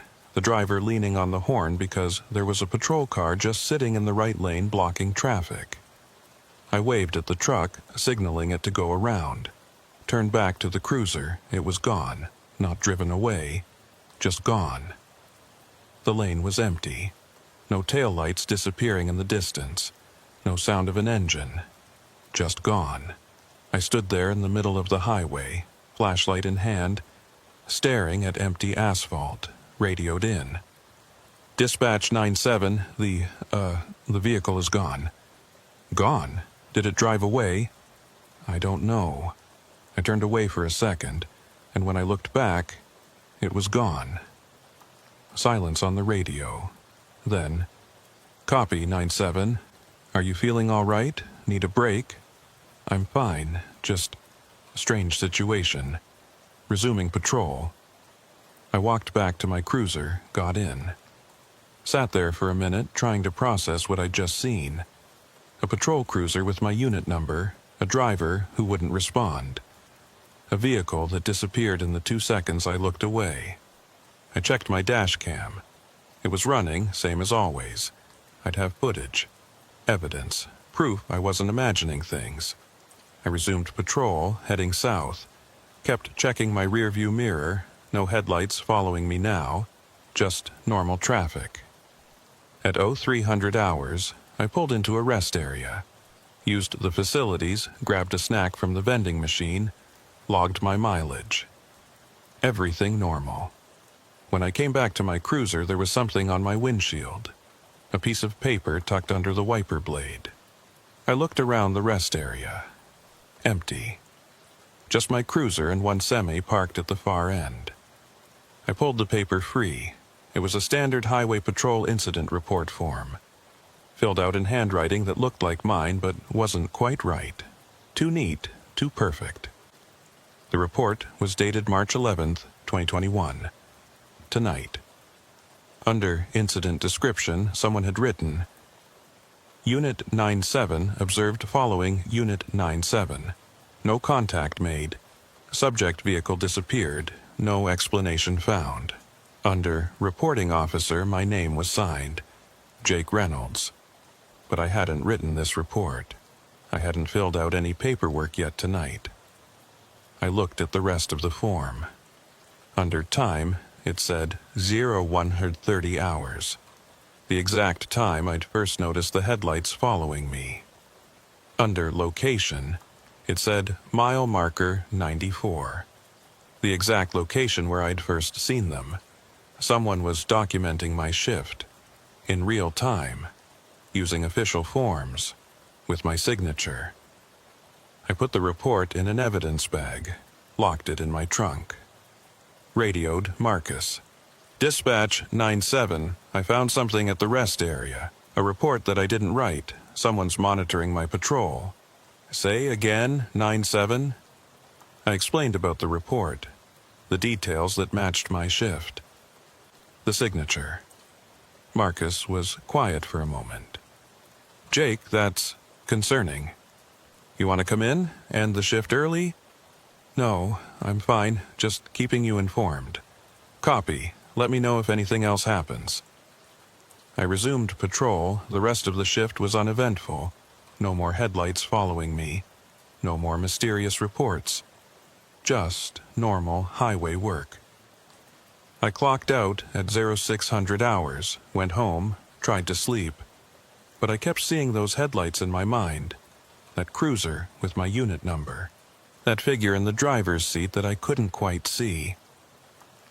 I pulled up the dash cam footage on my laptop. Watched the section where I'd approached the cruiser in the lane. The footage showed me getting out of my cruiser. Walking toward empty road. There was no cruiser. No vehicle at all. Just me. Walking down the middle of the highway, shining my flashlight at nothing. I watched it 3 times. Same thing every time.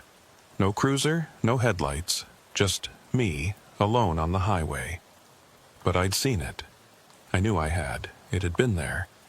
Unless it hadn't. I called in sick the next night. Told Sergeant Hutchins I had the flu. He told me to take care of myself, get some rest. I spent the night at home trying not to think about it, trying to convince myself it had been a hallucination. Fatigue. Too many night shifts. Something. But I couldn't shake the feeling that something was wrong, that something had started that night, something that wasn't finished yet. On March 13th, I went back to work. Night shift, same as always, clocked in at 2200 hours. Marcus was on dispatch again. Feeling better? Yeah, just needed a night off. Good, quiet tonight, should be easy. I grabbed my coffee, my logbook, headed out. The first hour was normal. Wrote 1 speeding ticket, checked on a disabled vehicle. Just ran out of gas, I called them a tow. Standard stuff. At 23:15 hours, I was northbound, approaching mile marker 102 when I saw them again. Headlights in my rearview mirror. Same spacing, same height, same distance. I felt my chest tighten. Dispatch 9-7, I've got a vehicle following me again, same situation as Thursday night. Copy, 9-7, what's your location? Northbound, mile marker 102. Do you want backup? Negative, just documenting. I'm going to see if they'll pass. I slowed down, the headlights slowed down, I sped up.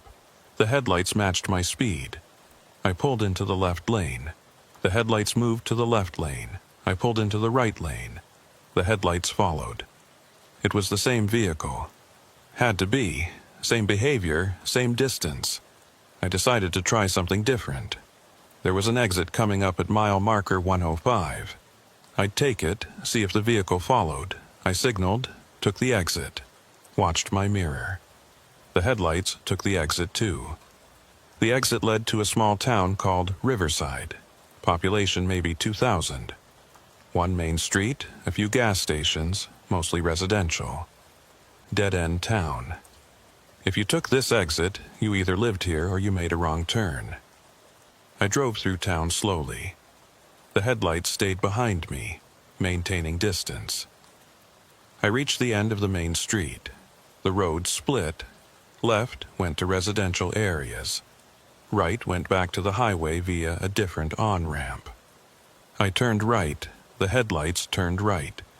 We were heading back to the highway. I merged back onto I-15 northbound.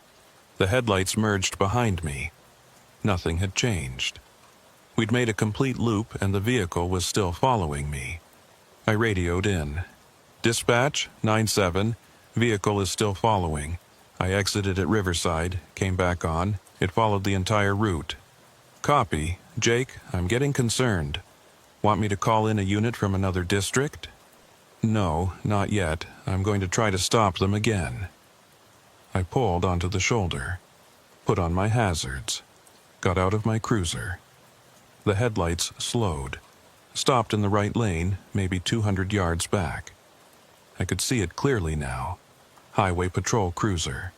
Same make, same model. Same markings. Unit number 9-7. I started walking toward it. Hand on my flashlight, other hand near my weapon. As I got closer, I could see the driver. Same as before. Highway Patrol uniform, but face in shadow, unreadable. I was maybe 50 feet away when the cruiser's light bar activated.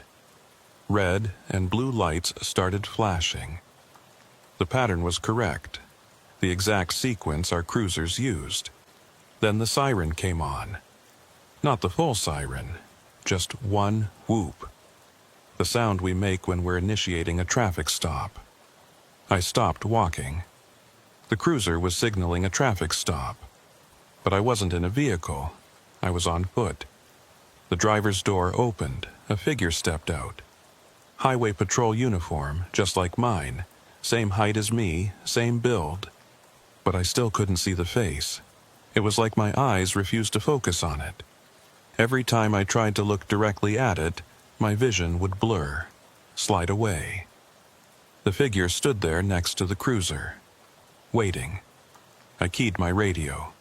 Dispatch 9-7, the driver just got out of the vehicle. Can you...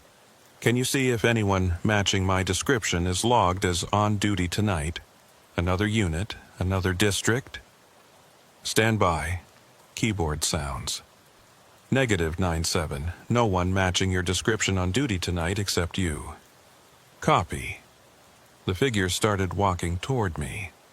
Slow, steady steps. Same walk I use when I approach a vehicle on a traffic stop. Professional, careful, ready. I backed up. Stop right there. Identify yourself. The figure kept walking. I said stop. This is an official order. It didn't stop, just kept walking, getting closer. I drew my service weapon. Stop, or I will be forced to take defensive action. The figure stopped, maybe 20 feet away now, close enough that I should be able to see details. Face, badge number, name tag. But I couldn't. It was like looking at a photograph that's out of focus. The uniform was clear, the body was clear, but the identifying features were just absent. We stood there facing each other. Two highway patrol officers on an empty stretch of highway in the middle of the night. A semi roared past in the left lane. The wind from it buffeted me, made me squint. When I opened my eyes again, the figure was gone. The cruiser was gone.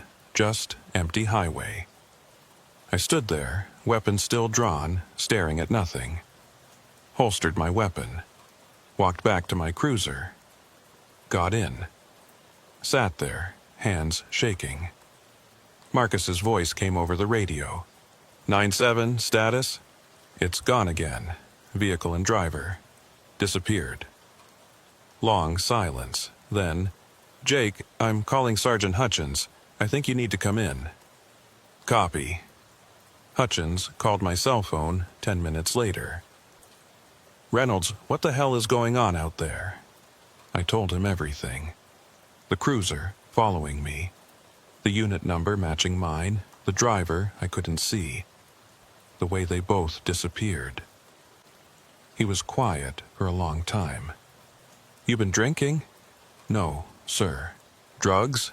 Any medication? No, sir. You hit your head recently? Any injuries? No, sir. I'm not imagining this. It's really happening. Then we need to figure out what it is. Because, right now, you're reporting encounters with a vehicle that doesn't exist. That's concerning, Jake. You understand why that's concerning? Yes, sir. I want you to finish your shift. Come straight to the station. We're going to review your dash cam footage together. Look at everything. Figure this out, okay? Okay. I finished my shift. No more incidents. No more headlights following me. Just normal patrol. But when I got back to the station before I went to see Hutchins, I checked something. Our cruisers are logged. Every unit has a GPS tracker. I pulled up the tracking system, entered my unit number 97, and looked at tonight's route. The map showed my path. Exactly where I'd driven. The loop through Riverside, the stops on the shoulder. All of it. But there was something else, a second path, overlaid on mine. Following the same route, but offset by a few seconds. Like a shadow trail. I zoomed in. The second path had a unit identifier, Unit 97. There were two Unit 97s in the tracking system, both driving the same route, both active at the same time. I printed the report, took it to Hutchins' office. He looked at it, frowned. GPS glitch, has to be. Sir, look at the timing. The second path follows mine exactly, but a few seconds behind. That matches what I saw, the cruiser following me. Jake, you're saying there's a duplicate of your cruiser following you around. You hear how that sounds? I know how it sounds. But look at the evidence. The GPS tracking, the incident report I found. The dash cam might not show it, but something is happening. He studied the printout. I'll send this to a T. Have them check for system errors. In the meantime, I'm putting you on desk duty. No patrol until we figure out what's going on. Sir, that's not a request, Reynolds. You're seeing things that aren't there, or things that shouldn't be there. Either way, you're not going out on the highway until we have answers. Understood? Understood. I went home that morning feeling defeated, frustrated, but also relieved. Maybe desk duty was better. Maybe I needed a break from the highway. But that night, even though I wasn't on shift, even though I was home in bed next to my wife, I heard it. At exactly 2315 hours, the time the headlights had appeared both nights, I heard a siren. Faint, distant, but clear. The pattern was unmistakable. Highway patrol. One whoop. I got up, looked out the window. My street was empty. No vehicles. No lights. But I could hear it. That siren. Getting closer, I watched from the window. Waited. At exactly 2317 hours, a highway patrol cruiser drove slowly past my house. Headlights on. Light bar dark. Same make and model as my unit. As it passed under the streetlight, I could see the unit number on the side. 97. The cruiser continued down the street, turned the corner, disappeared. I stood at the window, heart pounding. It had followed me home. I didn't tell my wife. How could I? Honey, there's a ghost patrol car following me. She'd think I was losing my mind. Maybe I was. I spent the next 3 days on desk duty. Filing reports, organizing case files, doing inventory. Tedious work, but safe. No highways, no night shifts, no cruisers following me. But I couldn't stop thinking about it. That cruiser driving past my house. The GPS showing 2 Unit 97s. The driver I couldn't see. It came back with their analysis of the GPS tracking. System error, they said. Probably a glitch in the logging software. Nothing to worry about. But I'd seen the cruiser multiple times. That wasn't a software glitch. On March 17th, Hutchins called me into his office. Jake, I've been thinking about your situation. I want to try something. You still think something's following you? Yes, sir. Okay. Tonight, I'm going to ride along with you. We'll do a full shift together. If this cruiser appears, I'll see it too. That way we can confirm whether it's real or something else. Relief flooded through me. Thank you, sir. That would be really helpful. Don't thank me yet. If I don't see anything, we're having a serious conversation about your fitness for duty. Understood? Understood. That night, Hutchins and I clocked in together. He rode passenger in Unit 97. I drove. Where did you first see it? He asked as we pulled out of the station. Mile marker 94 southbound. Around 130 hours. All right, we'll run that route, see what happens. The first few hours were quiet. We did standard patrol work. Hutchins observed, took notes, asked questions. Professional evaluation. Around midnight he asked, "You've been sleeping okay? Getting enough rest?" As much as anyone on night shift. Any personal stress? Problems at home? No, sir, everything's fine. No history of mental illness in your family. I understood what he was doing. Building a case for why I might be hallucinating. No, sir. I'm just trying to understand, Jake. What you're describing, it's not normal, you know that. I know, but it's happening. We drove in silence for a while. I kept checking my rearview mirror. No headlights following us, just normal traffic. At 1:38 hours, we were approaching mile marker 94. Southbound. Almost the exact time and location where I'd first seen the cruiser. I checked my mirror, nothing yet. 0:29 hours, still nothing. 0:30 hours. Headlights appeared in my mirror. Sir, there, behind us. Hutchins turned, looked. I see headlights, so what?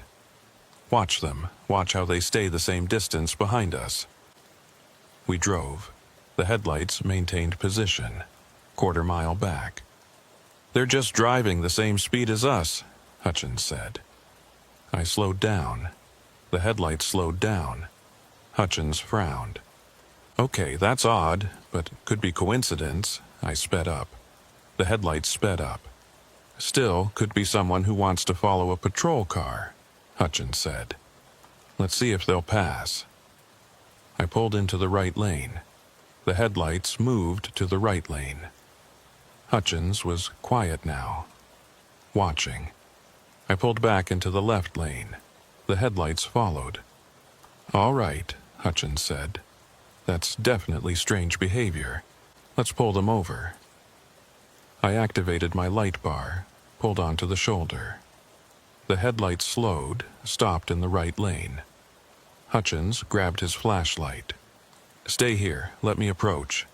Sir, I said, stay here, that's an order. He got out, walked toward the vehicle.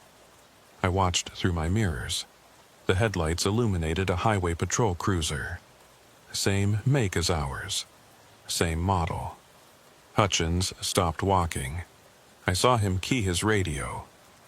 Jake, what's the unit number on this cruiser? I looked closer. I can't see from here, sir. It says 97. Silence. Then, sir, we're in 97. I know that. Come here. Look at this. I got out, walked over to where Hutchins was standing. We both stood there, looking at the cruiser stopped in the lane. Unit 97, identical to ours. Hutchins tried the door handle. Locked. He tapped on the window. Highway Patrol, roll down your window. No response. He looked at me. There's someone in there. You see them? Yes, sir. But I can't see their face. Neither can I. What the hell is this? He tapped harder on the window. This is Sergeant Hutchins, Highway Patrol. You need to identify yourself right now. The figure in the driver's seat didn't move. Hutchins tried his radio. Dispatch, Unit 97. We need immediate backup at mile marker 92 southbound. We have an unidentified patrol vehicle with a non-responsive driver. Marcus's voice came back. Say again, 97? You have an unidentified patrol vehicle? Affirmative. Unit number on the vehicle also reads 97. Driver won't respond to commands. Copy. I'm sending Baker from District 10. ETA 20 minutes. A car approached from the north. Hutchins waved it around the scene. As the car passed, its headlights swept across the mysterious cruiser. For just a second, in that light, I saw the driver's face. It was me, wearing my uniform, sitting in my cruiser, staring straight ahead. I grabbed Hutchins's arm. Sir, did you see? I saw it. His voice was shaking. That's impossible. You're standing right here. I know. The car passed. The light changed. The driver's face was in shadow again, unreadable. Hutchins backed away from the vehicle. Jake, get back to our cruiser, now! We both walked backward, not taking our eyes off the mysterious cruiser. Got back to our vehicle. What the hell is this? Hutchins repeated. What the hell is happening? I don't know, sir, but it's been following me for a week. We sat in our cruiser, watching the other cruiser. It just sat there in the lane, engine running, headlights on, not moving. Hutchins pulled out his phone, started taking pictures. We need documentation, evidence, because no one's going to believe this. As he was taking photos, the other cruiser's light bar activated. Red and blue lights started flashing. Then the driver's door opened. The figure stepped out. Highway patrol uniform, my build, my height. It stood next to the cruiser, facing us. Hutchins grabbed his radio. Dispatch, the driver just exited the vehicle. Advise Baker to expedite. Copy, 97. The figure started walking toward us. Same walk I use, same posture. Hutchins drew his service weapon. "Stop right there. Identify yourself." The figure kept walking. I drew my weapon too. "Sir, it won't stop. It didn't last time." "How close did it get?" "About 20 feet. The figure was at 30 feet now. 25, 20. Hutchins's hand was shaking. "Jake, is that really you?" I looked at the figure. In the light from our high beams, I could see details now. The face was mine, exactly mine. Same features, same expression, or lack of expression. Just blank, emotionless. "I'm right here, sir. That's not me." 15 feet. "Last warning," Hutchins shouted. "Stop or we will fire." The figure stopped, but it didn't look at Hutchins. It looked at me, made eye contact, and then it spoke. My voice, exactly my voice. "You can't run from yourself, Jake." Hutchins's eyes went wide. "What did you say?" The figure smiled, my smile. "This is where you belong, on the highway, at night, forever." "Who are you?" I asked. "I'm you. The you that never left. The you that keeps driving these roads even after everyone else goes home." A semi roared past in the left lane. The wind from it made us all squint. When I opened my eyes, the figure was back at the cruiser. Getting in. Closing the door. The light bar deactivated. The cruiser pulled forward, merged into traffic, drove away southbound. Hutchins and I sat there in stunned silence. Finally, he said, "We both saw that. We both heard it." "Tell me we both saw and heard that." "We did, sir." "What the fuck was that?" "I don't know." He looked at his phone. "I got photos, video, it's documented." We waited for Baker to arrive. When he pulled up 20 minutes later, we explained the situation, showed him the photos and video. Baker looked at the evidence, looked at us. "You're serious? This isn't some kind of joke?" "Does it look like we're joking?" Hutchins snapped. "No, sir, it's just... This is impossible." "I know it's impossible, but it happened." We filed an official report, attached the photos and video. Hutchins called the watch commander, explained the situation. At 0400 hours, we were called back to the station. There was a meeting. Hutchins, me, the watch commander, the district captain. They reviewed the evidence. The photos showed a highway patrol cruiser stopped in a lane. You could make out the unit number, 97. But the driver's seat appeared empty. No figure, no person. The video was worse.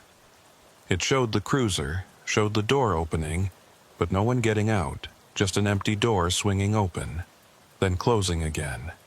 Then the cruiser driving away. The audio was intact.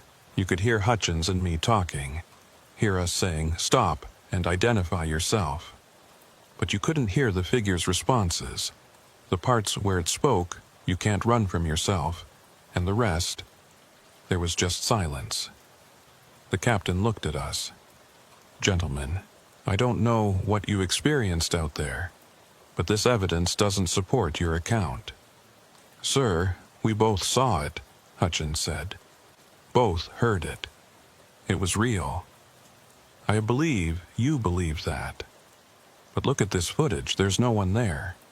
The camera isn't seeing what we saw," I said. "It's like what happened with my dash cam. The equipment can't capture it. Then what are we dealing with? A ghost? A hallucination you both shared?" No one had an answer. The captain sighed. "I'm ordering psychological evaluations for both of you, and Jake, you're on administrative leave pending the results.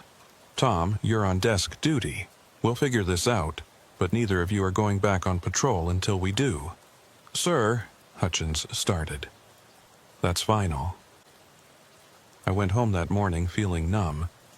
My wife was already awake, making coffee. "You're home early," she said. "Yeah, they sent me home." "Why?" I wanted to tell her, wanted to explain everything, but how could I? Just some administrative stuff, nothing to worry about. She looked at me like she knew I was lying, but she didn't push. I went to bed, tried to sleep, couldn't. Just lay there staring at the ceiling. At 23:15 hours, even though I was home, even though I wasn't on shift, I heard it again. That siren. One whoop. I got up, looked out the window. The cruiser was there, parked across the street. Unit 97A. Headlights on. Light bar dark. I could see the driver, sitting there, watching my house. I grabbed my phone, called Hutchins. "Sir, it's here, at my house, right now. I'm on my way." I watched the cruiser while I waited. It didn't move, just sat there. The driver, the figure, the thing, whatever it was, just watched. Hutchins arrived 15 minutes later, pulled up in his personal vehicle, got out, walked over to my house. I met him at the door, pointed across the street. The cruiser was gone. Hutchins stood there, looking at the empty street. "Jake, there's nothing there." "It was there. It was watching my house." "I believe you, but it's not there now." We stood on my porch, looking at the empty street. Quiet, suburban neighborhood. Normal. Safe. Except it wasn't safe anymore, because something was following me. And it didn't just follow me on the highway, it followed me home. Over the next week, I saw the cruiser every night. Always at 23:15 hours. Always parked across the street. Always watching. Sometimes it would be there for hours. Sometimes just minutes. But it always came. My wife started noticing. "Jake, what do you keep looking at out the window?" "Nothing. Just checking the street." "You're scaring me. What's going on?" I couldn't tell her, couldn't explain. How do you tell your wife that a duplicate of your patrol car is stalking you? The psychological evaluation came back. Both Hutchins and I were cleared. No signs of mental illness. No indicators of shared delusion. The psychologist's report said we'd experienced a genuine anomalous event that current medical science cannot explain. That should have been good news. Should have meant we could go back to work. But the department didn't know what to do with us. You can't have troopers reporting ghost cars. It was bad for morale, bad for the department's image. So they offered us transfers. Different districts, different shifts, different assignments. Hutchins took a transfer to District 12 day shift. Got out of night patrol entirely. I requested a transfer to the detective division. They accepted. I started training in April. The cruiser stopped appearing after I left patrol. No more headlights following me. No more visits to my house at 23:15 hours. Whatever it was, it seemed satisfied that I was gone. But sometimes, even now, 3 years later, working homicide in the city, I'll be driving home late at night, and I'll see headlights in my rearview mirror. Same spacing, same height, same distance. And I'll feel that cold fear settle in my chest again. I'll tell myself it's just another car. Just coincidence. Just pattern recognition making me see things that aren't there. But then I'll check my speedometer, and I'll watch those headlights match my speed exactly. And I'll know. It never really stopped following me. It's just waiting. The detective work was good for me. Kept me busy. Daytime hours mostly, regular schedule, normal cases. Murders, assaults, robberies. Terrible things, but understandable. Human things, nothing like what I'd experienced on the highway. For 6 months, I didn't see the cruiser once. Started to think maybe it really was over. Maybe transferring out of patrol had broken whatever connection existed between me and, whatever that thing was. My wife noticed the change. "You seem better," she said one morning in September, more relaxed. "I feel better," I admitted. "New job suits me." "I'm glad. You were really struggling there for a while." I was, but I was better now, moving on, healing. Then October came, October 14th, 2021. I was working a homicide case in the east part of the city. Convenience store robbery gone wrong. Clerk shot, suspect fled. Standard case, tragic but straightforward. I'd been interviewing witnesses all day. By 2200 hours, I was exhausted. Called it a night, headed home. I was driving through an industrial area. Warehouses, shipping facilities, not much traffic at night, when I saw them. Headlights in my rearview mirror. I told myself it was nothing, just another car. The industrial area was on my route home. Lots of people use these roads, but the headlights were familiar. That spacing, that height. I changed lanes. The headlights changed lanes. I slowed down, they slowed down. My hands tightened on the steering wheel. No, not again, not now. I sped up. The headlights matched my speed. I told myself to stay calm. This was a city street, not a highway. Lots of witnesses, traffic cameras. Nothing could happen here, but my heart was pounding. I took a turn, heading toward a more populated area. The headlights followed. Another turn, they followed.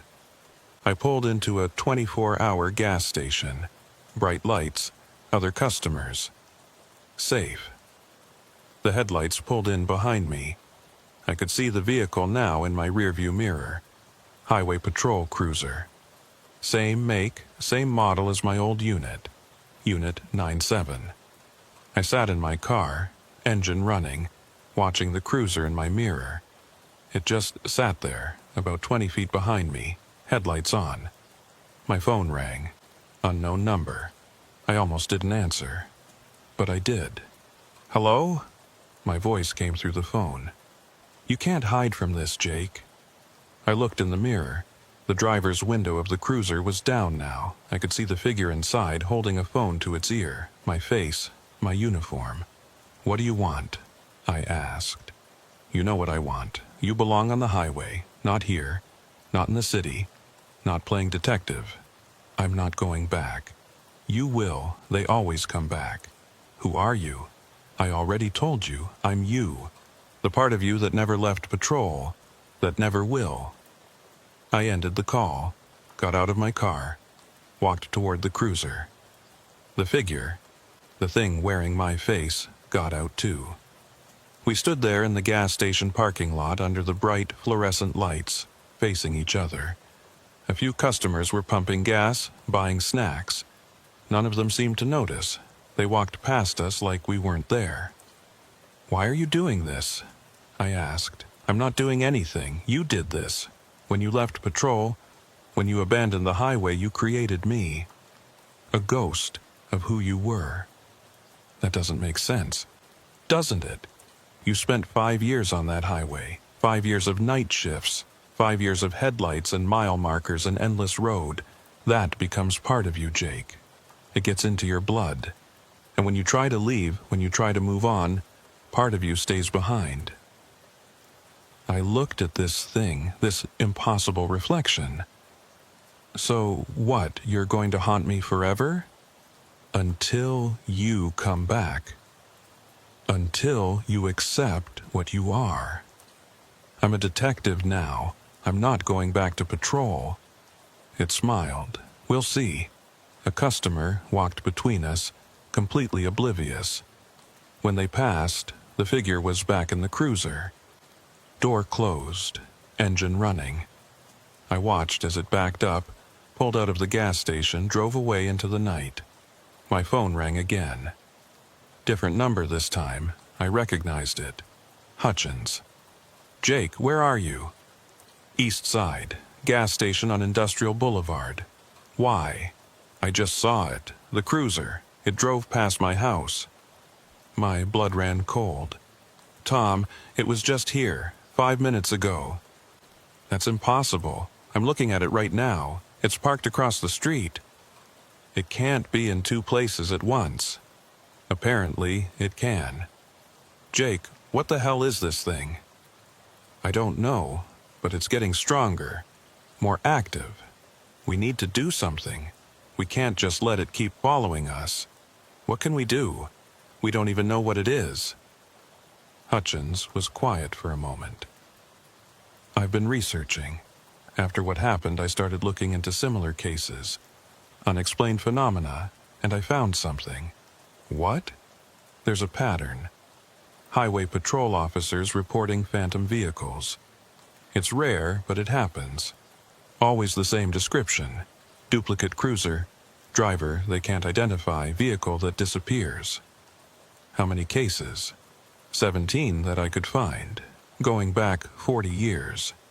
Jesus, what happened to the officers? "Most of them transferred out like we did. Quit patrol. Some retired early, a few," he paused. "A few went back. Back to what?" "To patrol, to the highway, and according to the reports, once they went back, the sightings stopped. Because they gave in. They did what it wanted. Or because they accepted what they were. Jake, maybe this thing isn't trying to hurt us. Maybe it's trying to tell us something."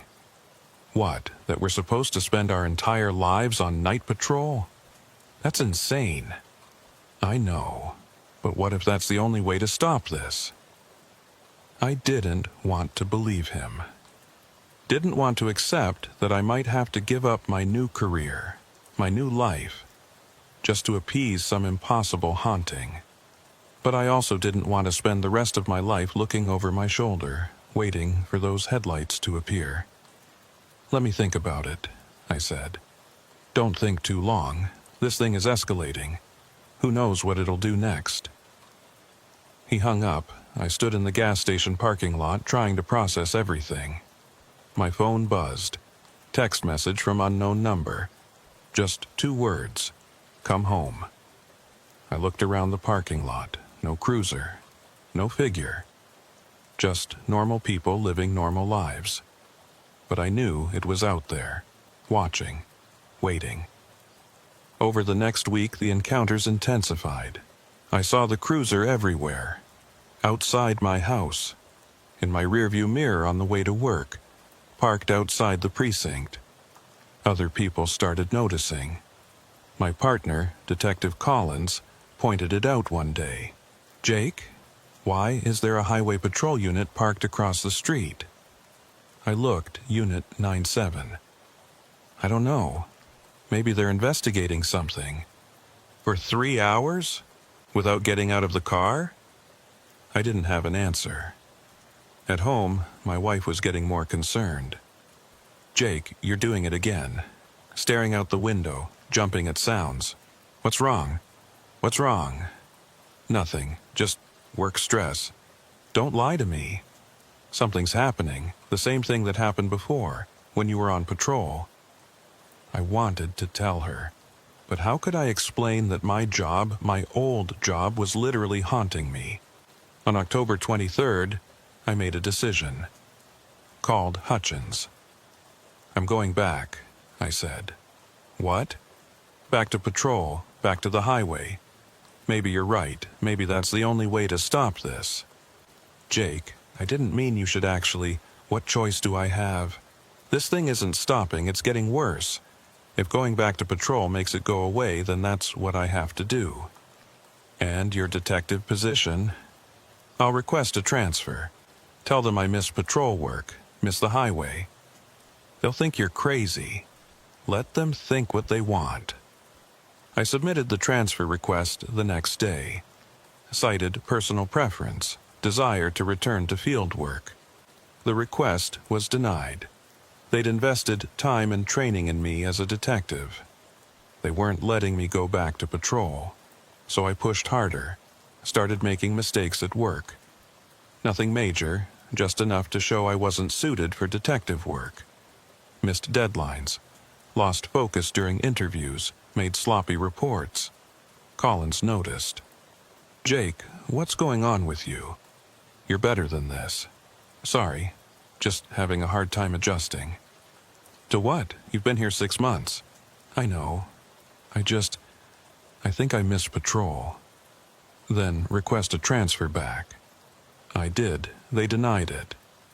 He looked at me carefully. "Is this about that thing from March, the cruiser?" I'd told him the basics. Not everything, but enough that he knew something strange had happened. "Maybe," I admitted. "Jake, you can't let that control your life. Whatever you saw, whatever happened, you moved past it. Don't go backward." But I was already going backward. Every night, those headlights in my mirror, that cruiser outside my house, that voice on the phone. "Come home, Jake. Come back to the highway." On November 1st, I did something desperate. Something I knew I'd probably regret. I called in sick to work, got in my personal car, drove out to District 9, to my old patrol sector. It was 22,200 hours when I reached the highway, the start of night shift, the time I used to clock in. I drove north on I-15, slowly, watching for the cruiser. At mile marker 94, the place where I'd first seen it, I pulled onto the shoulder, turned off my engine, waited. At exactly 23:15 hours, headlights appeared in my rearview mirror. The cruiser pulled up behind me. Same unit number, same everything. The driver got out, walked up to my window, tapped on the glass. I rolled down the window. The figure, wearing my face, my uniform, looked down at me. "You came back." "I came to talk." "About what?" "About ending this, about what you want." It smiled. "I already told you what I want. You want me back on patrol, back on the highway." "Yes." "Why? What difference does it make?" The figure crouched down, level with my window. "Because that's where you belong, Jake. That's where you were meant to be. The highway needs you, and you need it. I have a good life now. A wife, a career. Why would I give that up? You haven't given it up yet, but you will. Because you can't escape what you are, a highway trooper. Forever. And if I refuse, then I keep following you every night, every mile, until you break, until you give in." I looked at this impossible thing, this reflection of myself. What if I quit entirely? Give up law enforcement, move to another state, start over? You can try, others have, but I'll find you. We always do. We? There are others like me, following other troopers, other officers who thought they could leave. We're all connected to the highway, all bound to it. I felt sick. How many? Enough. More every year. I sat there trying to process this. So my options are, go back to patrol or be haunted forever. Those are your options. That's not fair. Fairness has nothing to do with it. This is what you are. I started my engine. I need to think about it. Don't think too long. Time is running out. Running out for what? But the figure was already walking back to the cruiser. Got in. Drove away. I sat there on the shoulder, alone in the dark, and I realized something. I'd never really left the highway. Part of me had stayed behind that night in March. And now it was calling me back. The question was, would I answer? I didn't go back to work. Called in sick for 3 days. Spent the time thinking, planning, trying to find another way. But there wasn't another way, I knew that. On November 4th, I told my wife the truth, all of it. The cruiser, the figure, the voice, everything. She listened without interrupting. When I finished, she was quiet for a long time. "I don't understand," she finally said. "How is this possible? I don't know. But it's real, and it's not stopping. So, what are you going to do?" I think I have to go back to patrol." "No, Jake, you can't. You'll be miserable. And what if it doesn't stop? What if you go back and it keeps haunting you anyway?" "Then at least I tried. At least I know." She started crying. "I don't want to lose you. Not to this. You won't lose me. I'll still be here, just different hours." But we both knew that wasn't true. Going back to patrol meant going back to night shifts. Long hours on empty highways. Missing dinners, missing weekends, missing life. It meant choosing the highway over her. On November 6th, I submitted my resignation from the detective division. Requested reinstatement to highway patrol, night shift, District 9. The request was granted immediately. They were short-staffed anyway. A trained trooper wanting to come back? They didn't ask questions. I started November 10th, night shift, 2200 to 0600. Everything was exactly as I'd left it. Same cruiser. They'd kept Unit 97 available. Same routes, same highways. Except Marcus wasn't on dispatch anymore. He'd transferred to days. The new dispatcher was a woman named Angela. Friendly enough, but we didn't have the rapport Marcus and I had built. My first shift back was strange. Familiar, but wrong, like putting on an old jacket that doesn't quite fit anymore. I drove my usual routes, checked the usual spots. Everything felt hollow, mechanical. At 23:15 hours, I was at mile marker 94, northbound, the place where this had all started. I watched my rearview mirror. Waiting. No headlights appeared. I drove my entire shift without seeing the cruiser once. No duplicate 9-7. No figure wearing my face. Nothing. Just a normal night of patrol. When I clocked out at 0600, I felt a strange mix of relief and disappointment. Relief that it had stopped. Disappointment that maybe it had never been real after all. But I knew it had been real. Hutchins had seen it. We had photos, video, evidence. So where was it now? I went home. My wife was already awake. She looked at me with sad eyes. "How was it?" "Quiet." "Did you see it?" "No." "Nothing." Maybe it's over then. Maybe going back was enough. I wanted to believe that. But I had a feeling it wasn't over. Just beginning. Over the next few weeks, I settled back into patrol work. The routine came back easily enough. The job itself was fine. Helping people, keeping the roads safe, doing good work. But I was unhappy. My wife could see it. My friends could see it. I could see it. I'd given up a career I loved for a job I used to love. And the thing that had forced me to do it, the cruiser, the figure, had vanished completely. I started to wonder if I'd made a terrible mistake. Then December came. December 15th, 2021. I was on patrol, normal shift. Around 0100 hours, I got a call from dispatch. Unit 97, we have a reported stranded motorist, mile marker 94, southbound shoulder. I froze. Mile marker 94, where it had all started. Copy, dispatch, en route. I drove to the location slowly, dread building in my chest. When I arrived, there was a vehicle on the shoulder. An older sedan, hazards on, hood up.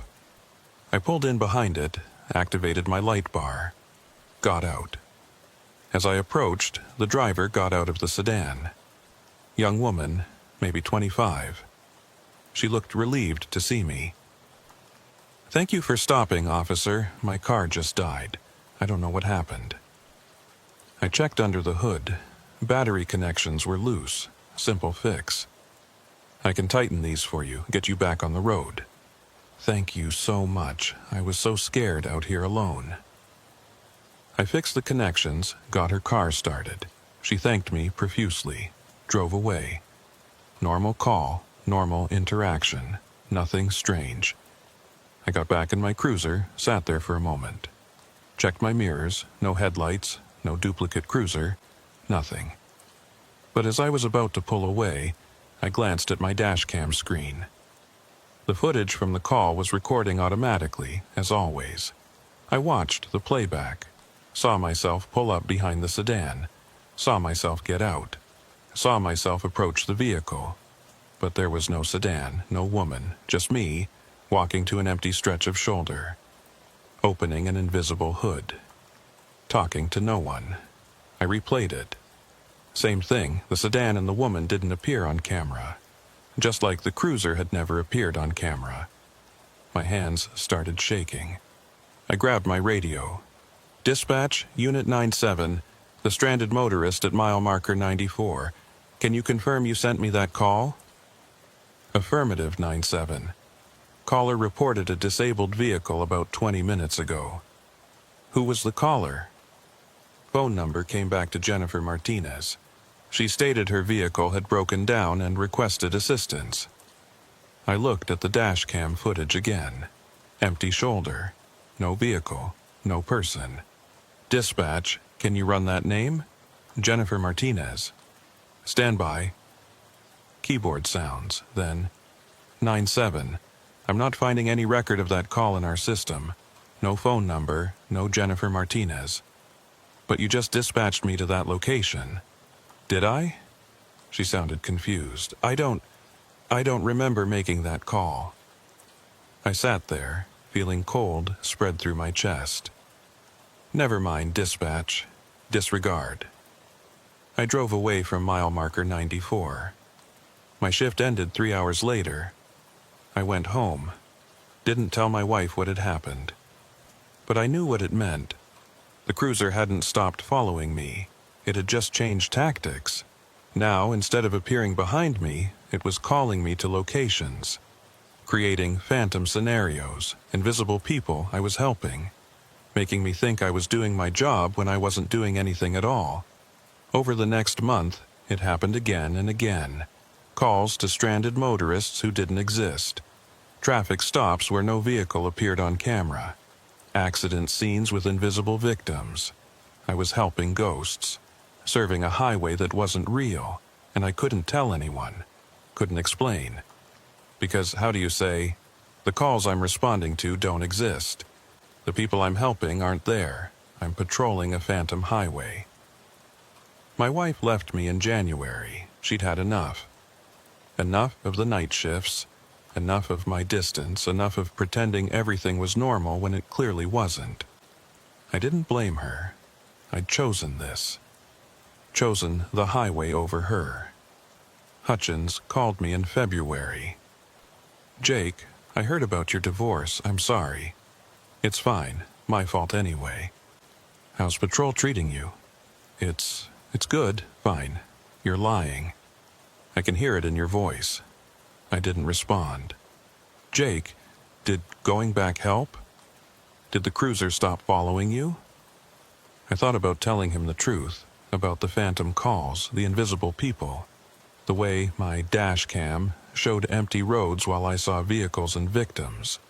But what was the point? He couldn't help. No one could. Yeah, I lied. It stopped. Everything's fine now. Good. That's good. I'm glad. We talked for a few more minutes, then said goodbye. I don't think he believed me, but he didn't push. That was 3 years ago. I'm still on patrol. Still working night shift in District 9. Still driving the same routes, checking the same locations, responding to the same calls. Some of them are real.